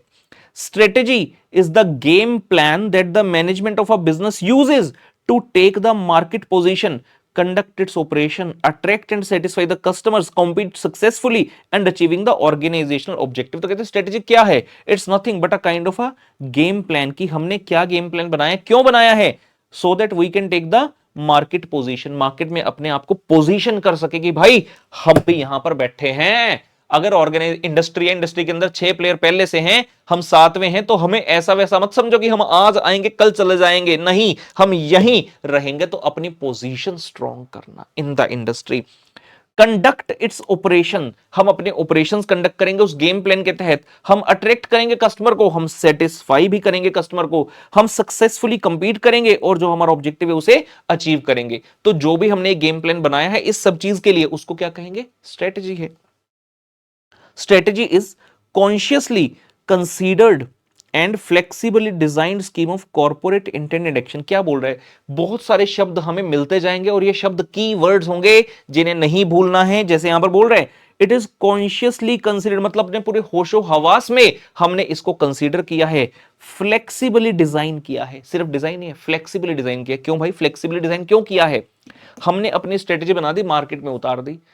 फिर से वही बात, हम क्या अकेले हैं क्या इंडस्ट्री में? Am I operating in a vacuum जहां पर कोई और नहीं है? नहीं भाई, बहुत सारे लोग हैं। मैंने अपनी चाल चली, अपनी स्ट्रेटेजी के हिसाब से कुछ एक्शन ले लिया। मार्केट में इतने सारे कॉम्पिटिटर्स हैं, उन्होंने भी देखा देखी कुछ एक्शन ले लिया।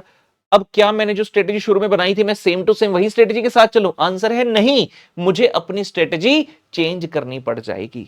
मुझे अपनी स्ट्रेटेजी चेंज करनी पड़ जाएगी। मान लीजिए आप जब अपनी पढ़ाई कर रहे थे, इंस्टीट्यूट ने बोल दिया कि भाई पूरा पेपर सब्जेक्टिव होगा। एग्जाम से 2 महीने पहले, एग्जाम्पल है, रियलिटी नहीं है, एग्जाम से 2 महीने पहले नोटिफिकेशन लेकर आए कि हम तो ना हर पेपर में 30% ऑब्जेक्टिव भी पूछेंगे। अब आप क्या उसी तरह से तैयारी करते रहोगे जैसे पहले कर रहे थे? आप कहते नहीं नहीं मैं तो वैसे ही करूंगा, ऑब्जेक्टिव मुझे क्या करना है पढ़कर, मैं ऐसे ही करूंगा। नहीं भाई, तुमने जो स्ट्रेटेजी अपनाई, तुमने जो स्टेप लिया, अगर उसके अगेंस्ट कॉम्पिटिटर ने, दूसरी पार्टी ने कोई स्टेप ले लिया तो मुझे अपनी स्ट्रेटेजी को रिवाइज भी करना पड़ेगा। So strategy always has to be flexible. तो हमने कहा स्ट्रेटेजी क्या है? It is consciously considered flexibly design of scheme of corporate intended action.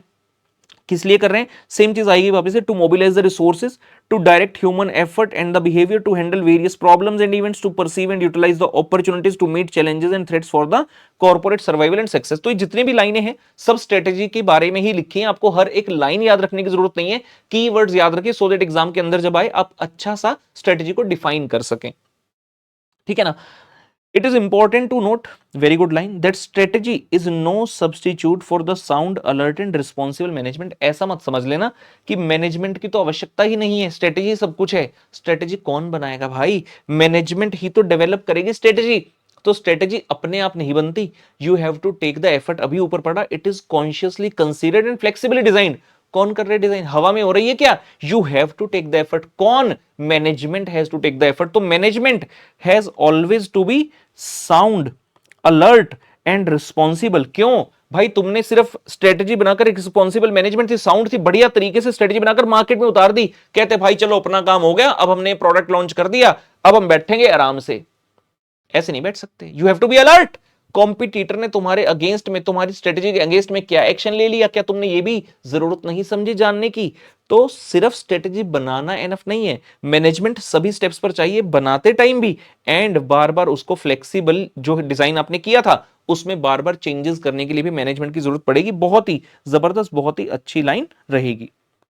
आगे देखते हैं क्या चल रहा है। स्ट्रेटेजी का डेफिनेशन कहते हैं strategy may be defined as a long range blueprint of an organisation's desired image. Organisation अपने बारे में क्या सोचती है, एक इमेज है जो सोची हुई है। जैसे आप लोग पढ़ते हैं, आपने सोचा होगा मैं चार्टर्ड अकाउंटेंट बन के अपने आप को विजुअलाइज करते हैं, मैं ऐसा दिखना चाहता हूं चार्टर्ड अकाउंटेंट का, मैं ये करना चाहता हूं, इस तरीके से करना चाहता हूं। तो जो भी आपकी डिजायर्ड इमेज है, direction and destination means what it wants to be, आप क्या बनना चाहते हैं, क्या करना चाहते हैं, how do you want to do the things and where you want to go in the long run. तो इन सभी चीजों को जब हम कहते हैं, इन सभी चीजों को जब देखते हैं तो हम कहते हैं we are talking about the strategy, एक लॉन्ग रेंज ब्लूप्रिंट बनाना अपनी ऑर्गेनाइजेशन का। मान लीजिए आप कोई नया बिजनेस स्टार्ट कर रहे हैं, आपके माइंड में एक विजुअलाइजेशन, एक इमेज है कि मुझे अपने बिजनेस को यहां तक पहुंचाना है, मैं ये वाला एरिया में बिजनेस करूंगा, मैं इस ज्योग्राफिकल टेरिटरीज में ऑपरेट करना चाहता हूं, I want to operate in such a manner. तो उस सब का जो आप ब्लूप्रिंट बना रहे हो, लॉन्ग टर्म लॉन्ग रेंज वाला ब्लूप्रिंट, उसे हम कहेंगे strategy. And one more definition by William F. Glick is given over here. Strategy is a unified, comprehensive and integrated plan.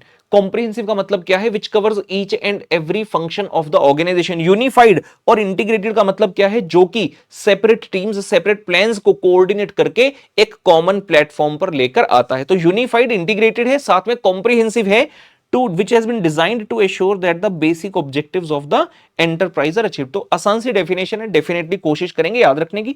अगर एग्जाम में अगर define strategy, strategy is a unified, comprehensive and integrated plan which is design to ensure assure कि आपके जो basic objective of business है वो definitely achieve हो। काफी सारी लाइंस पढ़ते जा रहे हैं, फिर से बोल रहा हूं, हर एक लाइन को रट्टा नहीं मारना है, हर एक लाइन को दिल पर नहीं लगाना है। You have to understand the things in the broad manner. ठीक है, अभी इतना सारा पढ़ा स्ट्रेटजी के बारे में, आपको लगता है अगर एग्जाम में आया मीनिंग लिखना तो आप ये सब कुछ लिख पाओगे? सवाल ही नहीं उठता। इसमें से कुछ कुछ लिख पाओगे और बाकी अपनी लैंग्वेज में आप लिख कर आओगे। सो समझना जो मैं बोल रहा हूं, और जो भी एक्स्ट्रा लगे उसको पॉज करके नोट करना, वो एक मेन चीज है जो कि आपकी हेल्प करेगी। नेक्स्ट सवाल हमारे सामने आता है, कैन अ स्ट्रेटेजी परफेक्ट? ये बहुत बार एग्जाम के अंदर क्वेश्चन आता है, कैन अ स्ट्रेटेजी भी परफेक्ट? स्ट्रेटेजी कभी भी परफेक्ट हो ही नहीं सकती, क्योंकि स्ट्रेटेजी सिर्फ मेरे ऊपर निर्भर नहीं कर रही। मेरी स्ट्रेटेजी के रिस्पॉन्स में the competitor action which he is taking, उसके बेस पर भी मेरी स्ट्रेटेजी बार बार चेंज होगी। Mean strategy is never perfect. आइए देखते हैं, strategy can never be perfect, flawless and optimal. It is in the very nature of strategy that it is flexible and pragmatic. pragmatic का मतलब लिख लेंगे यहां पर, यहीं पर डाल देते हैं, यहां पर तो हमारे पास की नोट्स की जगह है ना।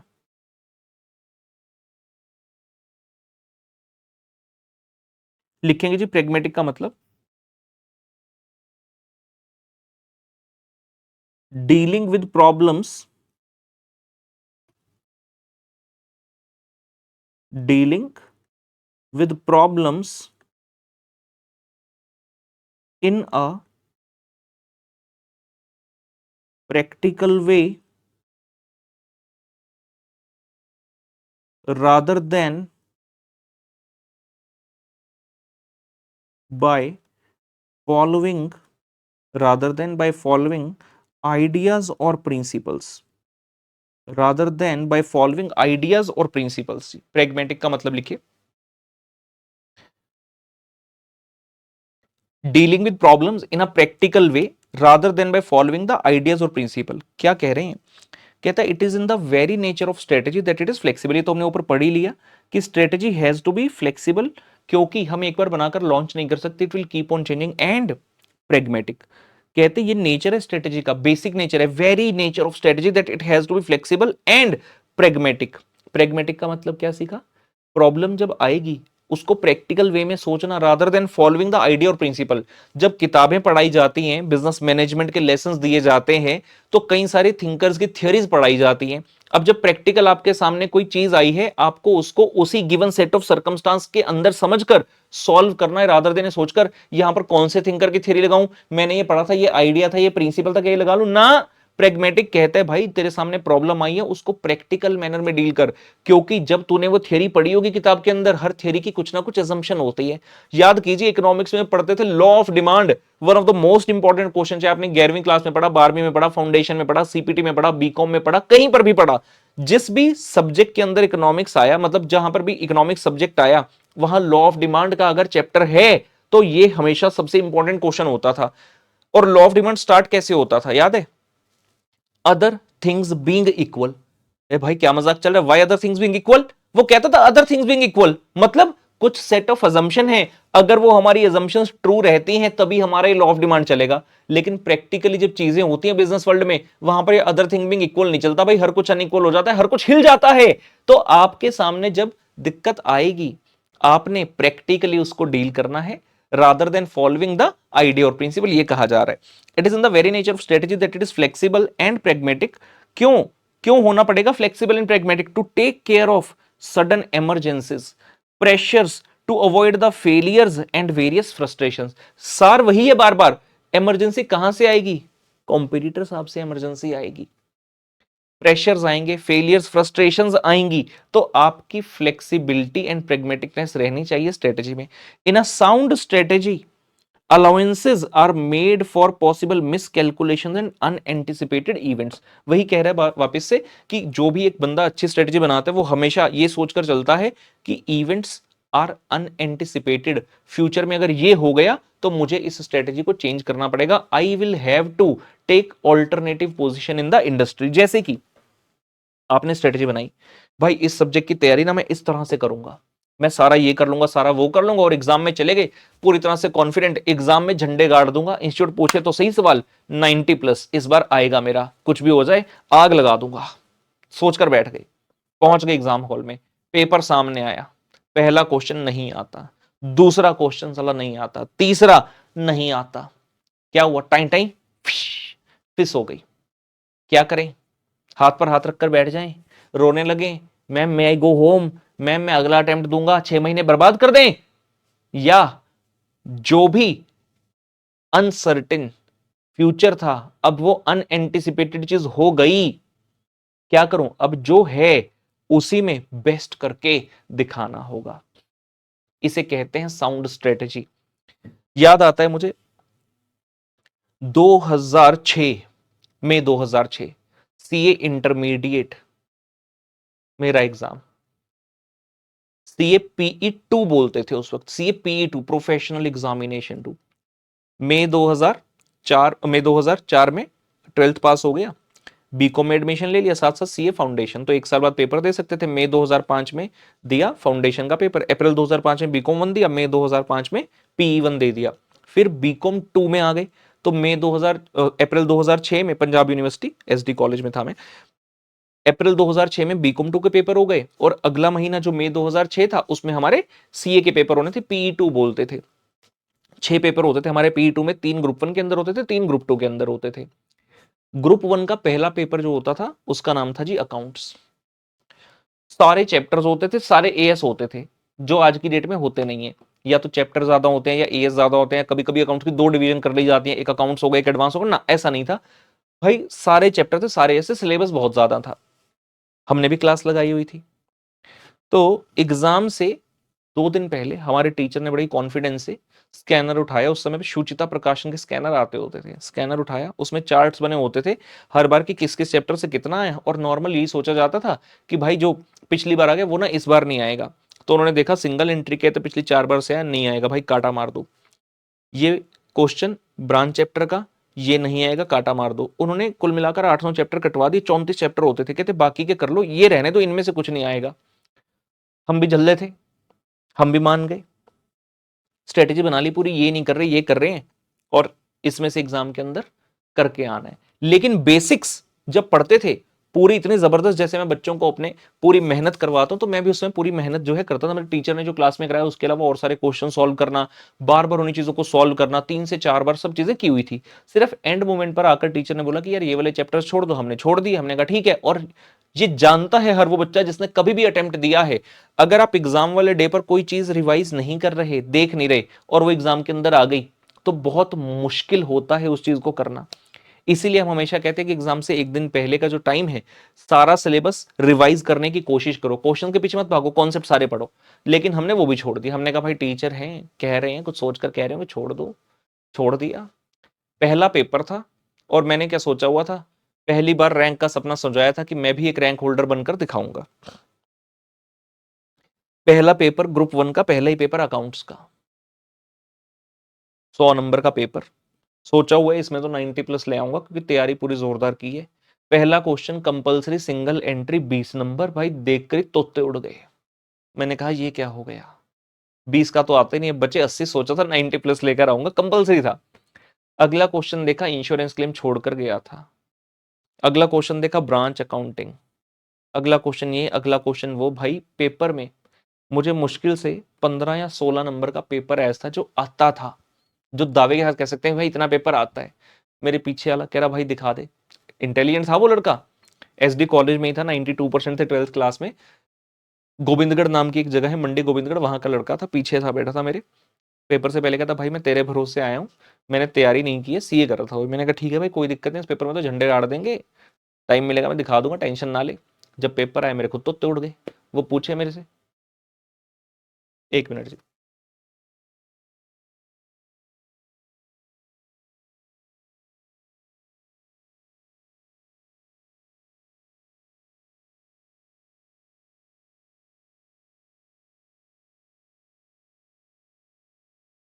हाँ जी, तो मेरे फ्रेंड ने बोला कि भाई मैं तो तेरे भरोसे आया हूँ। अब मैंने कहा यार मेरा तो खुद टाइम टाइम फिक्स हो गया, मैं तेरी क्या हेल्प करूंगा।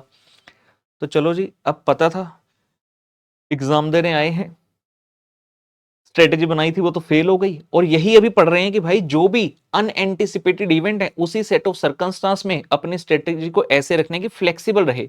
तो हमने सोचा कि अब क्या करें, पूरे पेपर में एक क्वेश्चन आता तो सबसे पहले वो वाला प्रश्न करना स्टार्ट कर दिया, वो तो हो गया फटाफट। अब सवाल उठा बाकी पेपर का क्या करें। तो मैंने जैसा भी था क्वेश्चन उठाया और करना स्टार्ट किया। कोई भी ऐसा क्वेश्चन नहीं था जिसका फाइनल आंसर ठीक निकला हो या कोई बैलेंस शीट टैली हुई हो, लेकिन वो ऐसा इकलौता पेपर था जिसको मैंने पूरे 100 मार्क्स का अटेम्प्ट किया, क्योंकि मैं ऐसा मानता था, मैं इस प्रवृत्ति का था कहता था कि भाई अगर तुम्हें पूरा पेपर आता होता है तो पूरा पेपर अटेम्प्ट किया नहीं जा सकता, because I believe in strong presentation skills etcetera. तो मेरा काफी ज्यादा समय उसमें जाता था, लेकिन आई यूज टू मेक श्योर कि जितना मैंने किया है, टीचर एक नंबर काटने के लिए भी 100 बार सोचे कि यार काटू कहां से नंबर, तो हम उस हिसाब से अपना पेपर करते थे। लेकिन क्योंकि इस पेपर में भाई आता ही कुछ नहीं था, तो ये वाला इकलौता पेपर ऐसा था जो मैंने पूरे 100 नंबर का अटेम्प्ट किया। And when the result was declared, I got the all India rank obviously in that exam PE2। और मेरे इस पेपर में आए थे जी 81 मार्क्स अकाउंट्स में। अब वो कैसे आए कैसे नहीं आए, तो उसके पीछे भी कहानी है। बहुत बार क्या होता है, स्टूडेंट्स ना ये सोचते हैं कि यार किसी भी तरह ना फाइनल आंसर पर पहुंचना है, फाइनल आंसर के ही नंबर हैं, जबकि ऐसी सच्चाई नहीं है। अगर तुम्हारा फाइनल आंसर ठीक है और बाकी सभी सारी चीजें गलत हैं, तुमने कोई वर्किंग नोट नहीं बनाया अच्छे से प्रेजेंटेशन नहीं किया, चीजें मिसिंग है, कैलकुलेटर पर निकाल दो, फाइनल आंसर लिख दिया वहां पर, उसके मार्क्स नहीं है। मेन मार्क्स है how you have reached that particular answer, उस आंसर तक पुत्र पहुंचा कैसे है। तो एडेक्वेट वर्किंग नोट्स हैं, स्टेटमेंट्स हैं to support the final answer. तो हमने जितने भी वर्किंग नोट्स एक्सेट्रा थे सारे बनाए थे, और मैक्सिमम उसमें से ठीक थे, चाहे फाइनल आंसर तक नहीं पहुंच पाए, और चाहे हमने एग्जाम से 2 दिन पहले वो चैप्टर छोड़ दिए, लेकिन जब अपनी तैयारी करते थे उस दिन मुझे फायदा मिला अपनी प्रैक्टिस का। क्योंकि मैं कभी भी क्वेश्चन ऐसे देखकर नहीं पढ़ता, अच्छा अच्छा ये स्टेप टिक कर दिया, ये सब टिक ना, मैं हमेशा लिखकर करने में बिलीव करता हूं, जो आप क्लास में देखते भी हैं। So overall coming to the main conclusion, जो हम इस पेज पर भी पढ़ रहे हैं कि कैन अ स्ट्रेटेजी भी परफेक्ट, तो हम कह रहे हैं भैया स्ट्रेटेजी परफेक्ट नहीं हो सकती। Strategy can never be flawless, perfect and optimal, क्योंकि जो आपने सोचा है बिल्कुल हूबहू वैसा ही हो, ऐसा बहुत ही रेयर केस में होगा। सो स्ट्रेटेजी आपकी ऐसी होनी चाहिए जिससे आप अनएंटिसिपेटेड इवेंट्स और अनसर्टेनिटीज के तहत, जो भी अनसर्टेनिटीज हो रही हैं उसके तहत आप अपनी स्ट्रेटेजी को मोल्ड कर सको, फ्लेक्सिबल करके नया स्ट्रेटेजी जो है पुत्र मार्केट के अंदर उतार सको। ठीक है ना, आगे देखते हैं हमारे सामने क्या आ रहा है। नेक्स्ट सवाल आता है कि भाई अब स्ट्रेटेजी तो समझ आ गई कि स्ट्रेटेजी बनानी है, सवाल उठा स्ट्रेटेजी बनाएगा कौन। मेन तो पिछले पेज पर पढ़कर आए कि स्ट्रेटेजी कौन बनाएगा, मैनेजमेंट बनाएगा, तभी नाम है स्ट्रेटेजिक मैनेजमेंट। और जब हम मैनेजमेंट बोलते हैं तो मैनेजमेंट का अक्सर मतलब होता है टॉप लेवल, लेकिन ऐसा नहीं है कि सिर्फ टॉप लेवल ही इन्वॉल्व है ऑर्गेनाइजेशन में, भाई और भी लेवल्स हैं। तो हमारे सामने अगला सवाल आया, levels at which the strategy is formulated. तो कहते हैं in the large organisation the strategies are formulated at the various levels which are corporate level, divisional level and the functional levels. उसने पहले डिस्क्लेमर दे दिया इन लार्ज ऑर्गेनाइजेशंस। जो बड़ी organisations है ना वहां की बात कर रहा है। सवाल उठा छोटी ऑर्गेनाइजेशंस, मान लो छोटी ऑर्गेनाइजेशन है, सोल प्रोप्राइटर या पार्टनरशिप फर्म के तौर पर आप अपना बिजनेस चला रहे हैं, तो वहां पर स्ट्रेटेजी कौन बनाएगा? तो जहां पर सोल प्रोप्राइटर है या पार्टनरशिप फर्म है, वहां पर जो डिसीजन लेंगे, जो स्ट्रेटेजी बनाएंगे, वो टॉप पर बैठे हुए लोग ही बनाएंगे, जो कि मेनली कौन है? Sole proprietor and the partners in case of a partnership firm. लेकिन जहां पर ऑर्गेनाइजेशन का साइज बहुत ज्यादा बढ़ जाता है, you are dealing in various product lines etcetera, वहां पर हम बात कर रहे हैं, क्योंकि स्ट्रेटेजिक मैनेजमेंट सब्जेक्ट भी मेनली वहीं पर आपका लागू होगा। वहां पर 3 डिफरेंट लेवल पर स्ट्रेटेजीज होती हैं, corporate level, divisional level and the functional level. इसकी बहुत डिटेल हमें पढ़नी है अभी, आगे देखते हैं। Corporate strategies are formulated by the top managers, मतलब जो बिजनेस में टॉप पर लोग बैठे हैं वो बनाएंगे कॉर्पोरेट लेवल स्ट्रेटेजी। यहां पर टॉप मैनेजर लिखे, तो मैनेजर वर्ड को जरा दिल से मत लगा लेना, अच्छा मैनेजर बनाएगा, मैनेजर तो भाई डिविजनल और फंक्शनल पर भी हो सकता है। तो वर्ड साथ में क्या लिखा है? Top manager. It simply means to say कि जो टॉप लेवल पर लोग हैं वो ये स्ट्रेटेजीज बनाएंगे। सच स्ट्रेटेजीज इंक्लूड, किस किस टाइप की बनाएंगे? Determination of the plans for expansion and growth, बड़े लेवल की strategy, determination of the plans for expansion and growth, कि अगर हमें मान लीजिए इंडिया में कोई बिजनेस कर रहे हैं, हमें फॉरेन में भी, लेट्स से यूएस में भी अपना बिजनेस फैलाना है, यूरोप में भी फैलाना है, तो उसका डिसीजन कौन लेगा? उसका डिसीजन टॉप मैनेजमेंट लेगी। Vertical and horizontal integration, diversification, take over and merger, इन सभी के बारे में बहुत डिटेल में आगे चैप्टर्स आएंगे, तो अभी इनकी अलग अलग टर्म पर समय जाया नहीं करेंगे। New investment and divestment area, investment का मतलब समझ आता है कि पैसा किस नई प्रोडक्ट लाइन में लगा दें।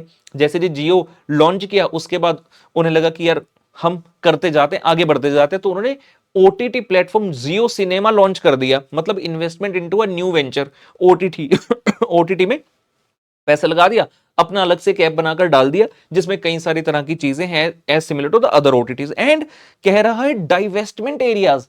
डाइवेस्टमेंट का मतलब क्या होता है? कि जहां पर आपका फंड्स पहले इन्वेस्टेड था, वहां से अपने फंड्स को वापस खींच लेना, क्योंकि आपको लग रहा है ये वाला जो एरिया है यहां पर मेरे फंड्स इन्वेस्टेड नहीं रहने चाहिए। बहुत बार हम देखते हैं, फॉर एग्जांपल कोई ऑटोमोबाइल ऑर्गेनाइजेशन है, उन्होंने अपना कोई प्रोडक्ट लॉन्च किया, कोई नई गाड़ी निकाल दी मार्केट में, लेकिन वो गाड़ी से जो उनकी एक्सपेक्टेशन थी वो मीट नहीं हो पा रही, जैसा सक्सेस वो सोच रहे थे उतना सक्सेसफुल नहीं हो पाए, तो दे डू द डाइवेस्टमेंट, उस कार के मॉडल को बंद कर दिया जाता है।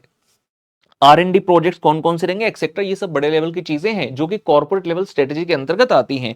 These corporate wide strategies need to be operationalised, कहता है जो कॉर्पोरेट लेवल पर स्ट्रेटेजीज बन गई, उसके बाद दी नीड टू बी ऑपरेशनलाइज्ड, इनको एक्चुअल ऑपरेशंस में कौन लेकर आएगा? इस स्ट्रेटेजी को फॉर्मुलेट तो कर दिया टॉप लेवल ने, लेकिन इंप्लीमेंट कौन करेगा? कौन से लोग यहां पर सम्मिलित होंगे? Divisional and functional managers. Regarding various product line, production volume क्या रहेगा, क्वालिटी रेंजेस, प्राइसेस, प्रोडक्ट की प्रमोशन वगैरह कैसे करनी, ये सब निर्णय टॉप लेवल नहीं लेगा, टॉप लेवल वाले मेन स्ट्रेटेजी बनाकर दे देंगे, जिसको फर्दर ऑपरेशनलाइज करेंगे आपके डिविजनल और फंक्शनल मैनेजर्स। इस टॉपिक के बाद, इस टॉपिक की और डिटेल हमारी इसी चैप्टर में है जो इंस्टीट्यूट ने आगे जाकर दी थी, तो हम उस पर चलते हैं और पहले वो वाला टॉपिक करेंगे। आगे लिखे स्ट्रेटेजीज पार्टली रिएक्टिव प्रोएक्टिव, इसके ऊपर बाद में आएंगे, मेरे साथ चलेंगे। इस चैप्टर में आगे जाकर आपको एक लास्ट हेडिंग मिलेगा, इस चैप्टर में आगे जाकर आपको एक लास्ट हेडिंग मिलेगा, स्ट्रेटेजिक लेवल्स इन ऑर्गेनाइजेशंस पुत्र, स्ट्रेटेजिक लेवल्स इन ऑर्गेनाइजेशंस, इस पर्टिकुलर टॉपिक पर आ जाएंगे। मैं भी अपने नोट्स में निकाल लेता हूँ, बिकॉज काफी कुछ उसमें नोटिंग किया है आपके लिए, जहां पर भी लगेगा आपको लिखवा देंगे चीजें। हाँ जी,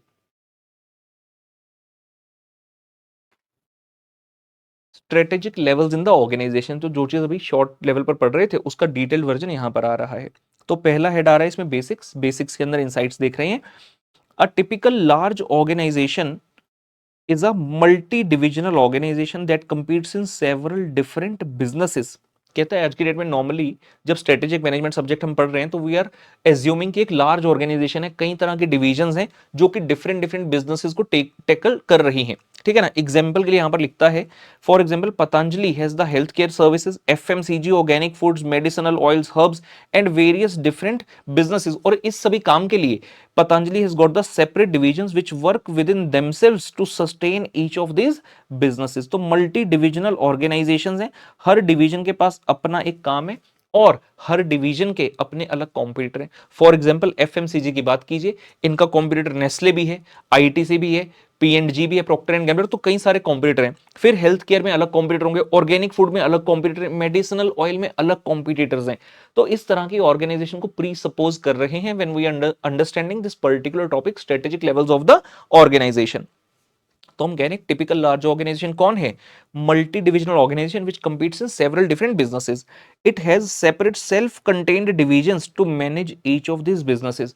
और हर इस बिजनेस के अंदर सेल्फ कंटेन्ड डिवीजन है। सेल्फ कंटेन्ड डिवीजन मतलब उस डिवीजन के पास अपना man, material, machines, technology, resources सब हैं जिसके थ्रू उस पर्टिकुलर डिवीजन को वो चला रहे हैं।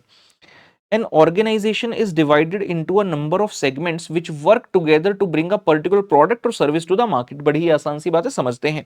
If a company provides several or different kind of products and services, it often duplicates these functions and creates a series of self-contained divisions। क्या कहना चाह रहा है? पहला पॉइंट अब वापिस से पढ़ेंगे। An organization is divided into a number of segments which work together to bring a particular product or service to the market। मान लीजिए मैं मोबाइल लेने के लिए मार्केट में चला गया। अब सैमसंग कंपनी ने ये मोबाइल मार्केट में ऑफर किया, they offered a particular product और सर्विस टू द मार्केट। तो ये पॉइंट कह रहा है कि जो ऑर्गेनाइजेशन मतलब सैमसंग है, they are having a number of segments which are working together so that this product can come into the market. कैसे? कौन से सेगमेंट्स है? फाइनेंस डिपार्टमेंट है, परचेज डिपार्टमेंट है, सेल डिपार्टमेंट है, प्रोडक्शन डिपार्टमेंट है, HR department and so on. सबसे पहले प्रोडक्शन डिपार्टमेंट, जिसका काम क्या है? इस फोन को बनाना। प्रोडक्शन डिपार्टमेंट के लिए हम प्रोडक्शन कर देंगे, लेकिन कुछ पार्ट्स ऐसे हैं जो हम खुद से प्रोड्यूस नहीं करते, वो तो हम बने बनाए ले लेते हैं। So there is a need of purchase department. Production department purchase department को बता रहे कि भाई मुझे इस क्वालिटी का इतना क्वांटिटी में माल चाहिए, तो तुम खरीद कर ले आओ। तो परचेज डिपार्टमेंट उतना सामान खरीद कर लाया, स्टोर्स में रख दिया, और प्रोडक्शन वाले ने जाकर स्टोर से ले लिया और इस फोन को प्रोड्यूस कर दिया। अब इस फोन को प्रोड्यूस कर दिया, सवाल उठा, सैमसंग कंपनी कहती है भाई इस फोन को बेचें कितने रुपए का? सवाल उठा पहले ये तो देख लो बनाने में कितना रुपया लगा। तो फाइनेंस डिपार्टमेंट को लगा, फाइनेंस वाले कहते लाओ सारे बिल हमें दो, बताओ। प्रोडक्शन वाले को बिठाया, साथ में कहता बताओ भाई क्या क्या तुम्हारा खर्चा लगा इस फोन को बनाने के लिए। तो वहां से कॉस्ट निकल कर आई, और कॉस्ट निकल कर आई, उसके बाद सेलिंग प्राइस इसका तय हो गया। अब परचेज डिपार्टमेंट ने सामान परचेज कर लिया, स्टोर डिपार्टमेंट ने स्टोर कर लिया, प्रोडक्शन वाले ने बना दिया, फाइनेंस वाले ने अपना इसकी कॉस्टिंग और सेलिंग प्राइस फिक्स कर दिया। ये सभी लोग जो हैं कैसे काम कर रहे हैं? Because there is a HR department in the organisation, जिसका मेन ड्यूटी है कि सारी मैन पावर को अरेंज करना, कि जितने भी लोग जिस भी कैपेसिटी में चाहिए, जिस भी कैपेबिलिटी के लोग चाहिए, वो सब ऑर्गेनाइजेशन में आ सके। तो सभी मिलकर काम कर रहे हैं। लास्ट स्टेप आया इस फोन को मार्केट करना। लोगों को कैसे पता चले सैमसंग ने फोन बनाया? तो मार्केटिंग डिपार्टमेंट का काम नेक्स्ट आता है कि आपको इस फोन की फोटोग्राफी करनी है, वीडियोग्राफी करनी है, तरह तरह की एडवर्टाइजमेंट्स क्रिएट करनी है, so that the people may get to know through the various channels कि हां ऐसा कुछ नया फोन मार्केट में आया है। और उसके बाद सेल कैसे होगा? क्या सिर्फ ऑनलाइन सेल होगा, सैमसंग की सिर्फ वेबसाइट पर मिलेगा, या अमेजॉन, फ्लिपकार्ट या फिर अदर जो भी ऐसे मार्केट प्लेसेस है वहां पर भी मिलेगा, थर्ड पार्टी मार्केट प्लेसेस, और सैमसंग के खुद के स्टोर्स भी हैं जहां पर ये फोन मिलेगा। तो ये सब चीजें डिसाइड करना, और एक फोन को कस्टमर तक पहुंचाने के लिए इतने सारे सेगमेंट्स, इतने सारे फंक्शंस आपस में मिलकर काम कर रहे हैं। ये बात तो समझ आती है। अब इसके अगली जो लाइन हमने पढ़ी, if a company provides several or different kinds of products or services, एक ऑर्गेनाइजेशन सिर्फ एक चीज तो नहीं बना रही, कहते ये भी डिफरेंट काइंड ऑफ प्रोडक्ट और सर्विस बना रहे हैं। It often duplicates these functions and creates a series of self contained division. कहता है डुप्लीकेट कर देते हैं फंक्शंस को। मतलब मान लो एक मेरा टेलीफोन डिवीजन है, ठीक है जी, मोबाइल फोन का डिवीजन है, तो उसके लिए अलग अलग फंक्शंस हैं सारे, purchase, production, finance, marketing, HR, sales, ये सब अलग अलग फंक्शंस हैं। इन्होंने एक नया टाइप का प्रोडक्ट इन्होंने अपने इलेक्ट्रॉनिक डिवाइसेस मार्केट में उतार दिए, जिसके अंतर्गत वीडियो डिस्प्ले यूनिट, बेसिकली मैं बात कर रहा हूं टीवीज की, टीवी उतार दिए, रेफ्रिजरेटर आते हैं, वॉशिंग मशीन आती है, और भी कई तरह की इलेक्ट्रॉनिक अप्लायंसेस आ रहे हैं। तो वो एक अलग डिवीजन सैमसंग ने बना दिया। तो जब वो डिवीजन बनाया, कहते ये जो फंक्शंस है ना आपके, purchase, production, finance, HR, marketing, sales, इनको डुप्लीकेट कर दिया वहां पर। मतलब जो डिवीजन नंबर 2 है उसके अपने डिफरेंट काइंड ऑफ फंक्शंस रहेंगे। मतलब एक सेट ऑफ फंक्शंस है जो कि फोन वाली इंडस्ट्री को टैप कर रहा है, जो कि फोन वाली सेगमेंट को अपनी सर्विसेज दे रहा है, और सेम काइंड ऑफ फंक्शंस आगे जो कि डिवीजन नंबर 2 को दे रहे हैं। सिमिलरली एक सैमसंग का डिवीजन नंबर 3 भी है, जहां पर मेमोरी डिवाइसेस की बात की जाती है, हार्ड डिस्क हो गई, मेमोरी कार्ड्स हो गए, एंड और कई तरह की चीजें जो कि कॉर्पोरेट लेवल पर ये अपना इंफ्रास्ट्रक्चर प्रोवाइड करते हैं to save the large data. वो एक थर्ड डिवीजन हो गई, तो वहां पर अपने अलग फंक्शंस होंगे। Are you getting my point? तो इस तरह से सेल्फ कंटेंट डिवीजन बन गई, each of which which contain its own set of functions to manage each different product और सर्विस। तो जितने भी आपकी प्रोडक्ट लाइंस हैं हर एक के लिए अलग अलग कर दिया गया। The general managers of these divisions then become responsible for their particular product line. Top पर स्ट्रेटेजी बन गई, उसके बाद डिविजनल का जो हर एक डिवीजन का जनरल मैनेजर मतलब डिवीजन का जो बॉस है, तो उस डिवीजन के बॉस की अल्टीमेटली रिस्पॉन्सिबिलिटी है भाई कि तुम्हें ये इंश्योर करना है कि तुम्हारी प्रोडक्ट लाइन प्रॉफिट्स रिपोर्ट करती रहे, because you are responsible to the top level manager. Overriding concern of the divisional managers is the healthy growth of their division. और ऑब्वियसली जितने डिवीजन है सभी में एक हेल्दी कंपटीशन चलेगा कि कौन सी डिवीजन सबसे ज्यादा प्रॉफिट लाकर देती है, कौन सी डिवीजन सबसे बेस्ट परफॉर्म करती है। हर एक डिवीजन का अपना सेट ऑफ कॉम्पिटिटर है, तो कहां आप स्टैंड करते हो मार्केट में as compared to your competitors. Then it says they are responsible for deciding how to create a competitive advantage and to achieve the higher profitability with the resources and capital they have at their disposal. उनके पास जो भी capability और resources हैं जो कहां से आए, top level ने जो इनको दिया कि भाई ये पैसा हम तुम्हें दे रहे हैं, ये रिसोर्सेज दे रहे हैं, इसके अंतर्गत रहकर तुम्हें अपने प्रॉफिट्स रिपोर्ट करने हैं। Such divisions are called very very very important, such divisions are called strategic business units, popularly called as the SBUs. जब हम अपना चैप्टर नंबर 5 पढ़ेंगे स्ट्रेटेजी फॉर्मुलेशन एंड इंप्लीमेंटेशन, वहां पर इस बारे में और डिटेल में चीजें हमें जानने को पुत्र मिलेंगी। एग्जाम्पल हमने पढ़ लिया पतंजलि का, ऐसे आप और भी एग्जांपल बना सकते हो, नेस्ले का बना सकते हो, आईटीसी का एग्जांपल बना सकते हो। They all operate in various different divisions. Finally वो कह रहे हैं जी there are generally 3 levels of management. Generally है, दिल पे मत लेना, कोई बच्चा कहेगा सर मैंने ना उस कंपनी का ऑर्गेनाइजेशन स्ट्रक्चर देखा सर, वहां पर ना 4 लेवल थे सर, आपने 3 सिखाए। भाई जनरल कह रहे हैं, generally there are 3 levels of management, exception में ऑलवेज बी देयर। हो सकता है किसी बिजनेस में एक ही लेवल हो, वो कहते भाई स्ट्रेटेजी तो हम टॉप पर ही बनाएंगे, तुम सब सिर्फ फॉलो करोगे। लेकिन यहां क्या कहा जा रहा है, generally there are 3 levels of management, corporate level, business level and the functional level. General managers are found at the first two of these levels, but their strategic roles differ depending on their sphere of responsibility. कहता नाम में क्या रखा है, अगर नाम देखना चाहो तो यहां पर भी जनरल मैनेजर मिल सकता है और यहां पर भी आपको जनरल मैनेजर मिल सकता है, लेकिन इनके जो रोल्स और रिस्पॉन्सिबिलिटीज होंगे वो बिल्कुल डिफरेंट होंगे। ठीक है ना, हमें कहना भी नहीं चाहिए, ये लाइन का कोई वजूद भी नहीं है, इस लाइन को भूल भी जाएंगे तो कोई दिक्कत नहीं है। राइट, नाम में कुछ नहीं रखा, the kind of work you are performing, जो टास्क आप परफॉर्म कर रहे हो उससे मेन मैटर करेगा कि आप कौन से लेवल पर फॉल करते हो। तो इसको समझने के लिए हमारे पास एक चित्र है, इस चित्र के माध्यम से सबसे पहले हम समझ लेंगे। सबसे ऊपर आ रहा है हेड ऑफिस, उसके बाद हेड ऑफिस के अंतर्गत डिविजन्स हैं। तो हमने कहा there is division A, there is division B, division C. हर एक डिवीजन एक डिफरेंट प्रोडक्ट लाइन को कैटर कर रही है और हर डिवीजन के अंतर्गत बिजनेस फंक्शंस हैं, यहां पे एस लगा लेंगे प्रेफरेबली, तो आपको याद रहेगा दैट वी आर टॉकिंग कि बिजनेस फंक्शंस हैं।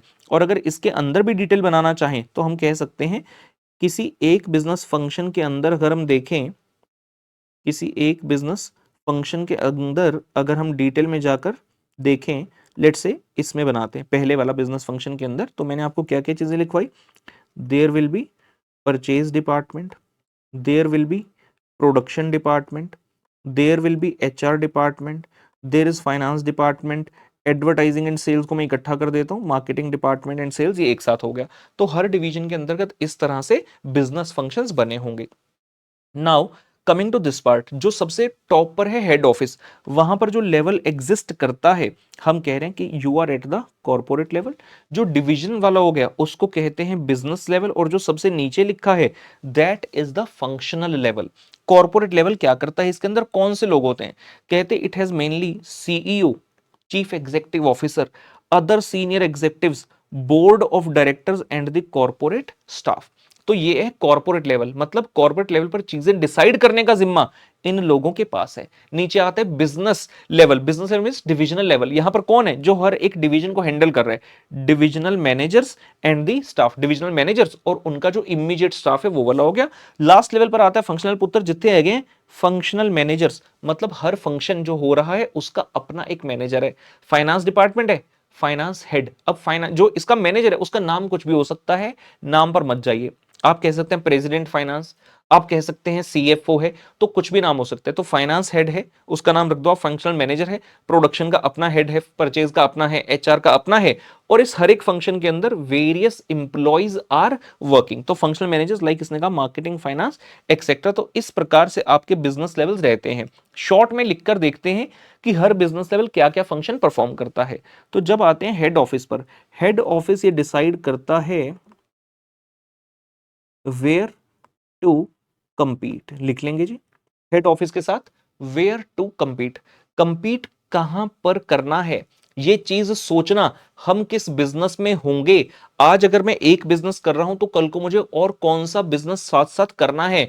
जैसे बजाज, सबसे पहले स्कूटर आता था जी, Bajaj Chetak, Bajaj came in two wheelers, Bajaj came in three wheelers, tempo चलते हैं, टेम्पो, बजाज के टेम्पो होते हैं, ठीक है ना, भूंड भी कहते हैं उसे, पंजाब में भूंड बोला जाता है, वो हो गया बजाज के टेम्पो। फिर बजाज कहते हैं बड़ा स्कोप है, फाइनेंशियल सर्विसेज भी है, तो क्यों ना बजाज फाइनेंस लॉन्च किया जाए। बजाज ने बजाज फाइनेंस भी लॉन्च कर दिया, एनबीएफसी बना लिया। समझ रहे हो? तो वेयर टू कम्पीट, ये डिसीजन कौन लेगा? आपने नया नया कंपनी ज्वाइन किया, आप कहते हैं मैं भी फाइनेंस डिपार्टमेंट का अभिन्न अंग हूं, मैं ये चाहता हूं कि कंपनी आज से मोबाइल बनाना स्टार्ट करे। अरे भाई तेरे पास अभी वो पावर नहीं है, तू फंक्शनल लेवल पर है, पहले अपनी प्रमोशन ले लेकर फंक्शनल से डिविजनल लेवल, डिवीजन से कॉर्पोरेट लेवल पर पहुंच, तब तेरी ये बातें सुनी जाएंगी। Otherwise you have to follow what is coming from the levels upper than you. तो कहां कंपीट करना है, वेयर टू कंपीट, कौन सी नई डिवीजन में जाना है, कौन सा नया प्रोडक्ट लाइन में आना है, कौन सी सर्विसेज ऑफर करनी है, ये चीज डिसाइड होगी at the top most level, where to compete. Divisional level पर लिखेंगे, डिविजनल लेवल पर लिखेंगे हाउ टू कंपीट।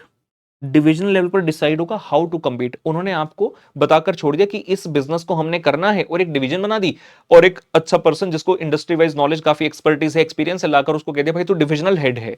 तो उस पर्टिकुलर इंडस्ट्री में, जैसे मान लीजिए बजाज ने बजाज फाइनेंस लॉन्च किया, अब बजाज फाइनेंस के और भी तो कई सारे कॉम्पिटिटर हैं, there are plethora of NBFCs existing in the market. अब बजाज फाइनेंस वालों को फोन आता है, सर क्या आपको कार लोन चाहिए? अरे भाई अगर मैं कार लेने गया हूं तो मैं बैंक से लोन नहीं ले लूंगा, लेकिन बैंक अगर इतनी आसानी से देता होता तो एनबीएफसी की जरूरत क्या थी? बैंक 70 झमेले पैदा करेगा, भाई तुम ये ला कर देना होगा, वो ला कर देना होगा, ये चीज चाहिए, वो चीज चाहिए। हमने कहा भाई बैंक से तो लोन लेना जो है मुमकिन नहीं हो रहा, तो मैं क्या करता हूं किसी और के थ्रू लोन ले लेता हूं। तो कार खरीदने गया, वहां पर ऑप्शंस हैं, मैं होंडा की गाड़ी खरीदने गया, होंडा वाले कहते सर हम खुद फाइनेंस कर देंगे, उन्होंने खुद की एनबीएफसी बना रखी है। फिर आया royal Sundaram finance, royal Sundaram कहता सर हमसे ले लो, टाटा कैपिटल कहता हमसे ले लो। मतलब बजाज फाइनेंस के कितने सारे कॉम्पिटिटर घूम रहे हैं, तो उनसे आप कंपीट करोगे कैसे? आप ऊपर पूछते जाकर कॉर्पोरेट वाले को, सर सर आपने बता दिया फाइनेंस बना दो, फाइनेंस तो बना दिया, इसमें कंपीट कैसे करूं?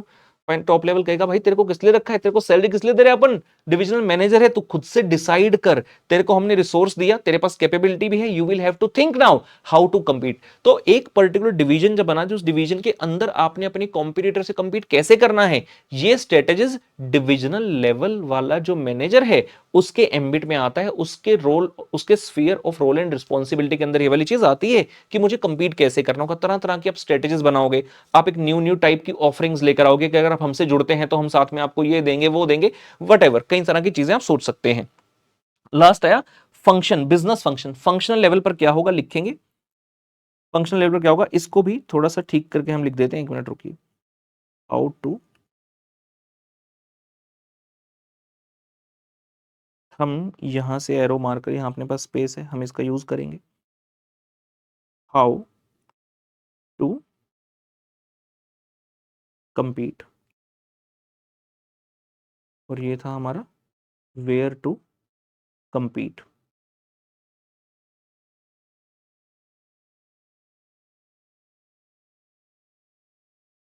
और यहां लिख रहे हैं जी लास्ट लेवल जो फंक्शनल लेवल है उसके लिए लिख रहे हैं हाउ टू इंप्लीमेंट, लिखेंगे हाउ टू इंप्लीमेंट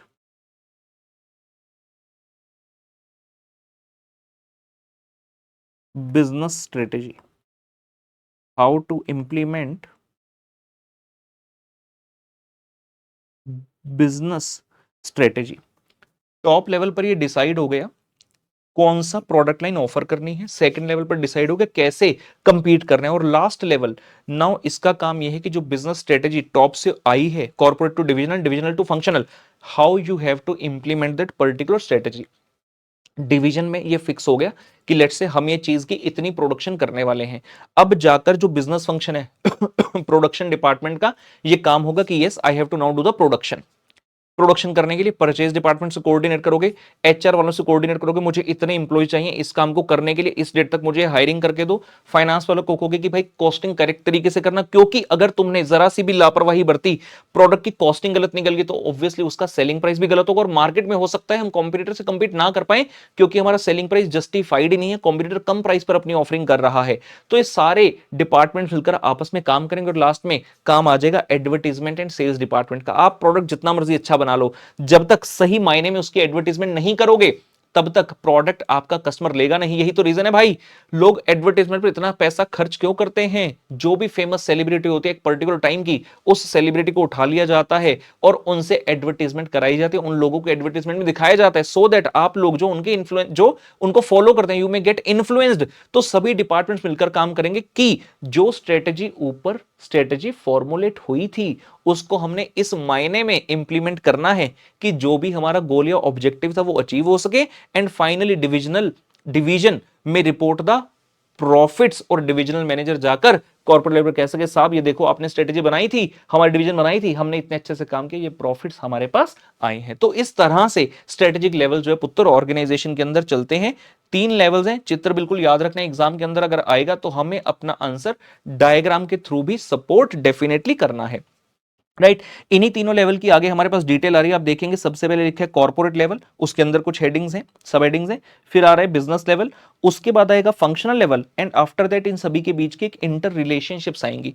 तो इसकी डिटेल जो है हम ऑब्वियसली करेंगे नेक्स्ट लेक्चर में। आज हमने एक ब्रीफ ओवरव्यू ले लिया आज के लेक्चर में। स्ट्रेटेजिक मैनेजमेंट के अंदर मैनेजमेंट का मतलब क्या है, स्ट्रेटेजिक मैनेजमेंट इकट्ठा बोले तो उसका मतलब क्या है, meaning and nature of strategy क्या है, और स्ट्रेटेजी बनाई कौन से लेवल पर जाती है, एक ब्रीफ ओवरव्यू हमने ले लिया। नेक्स्ट लेक्चर में मिलेंगे, इस टॉपिक को कंटिन्यू करेंगे। आज के लिए लेता हूं अलविदा पुत्र, मुलाकात होगी आपसे अगले सेशन में, तब तक के लिए बाय बाय।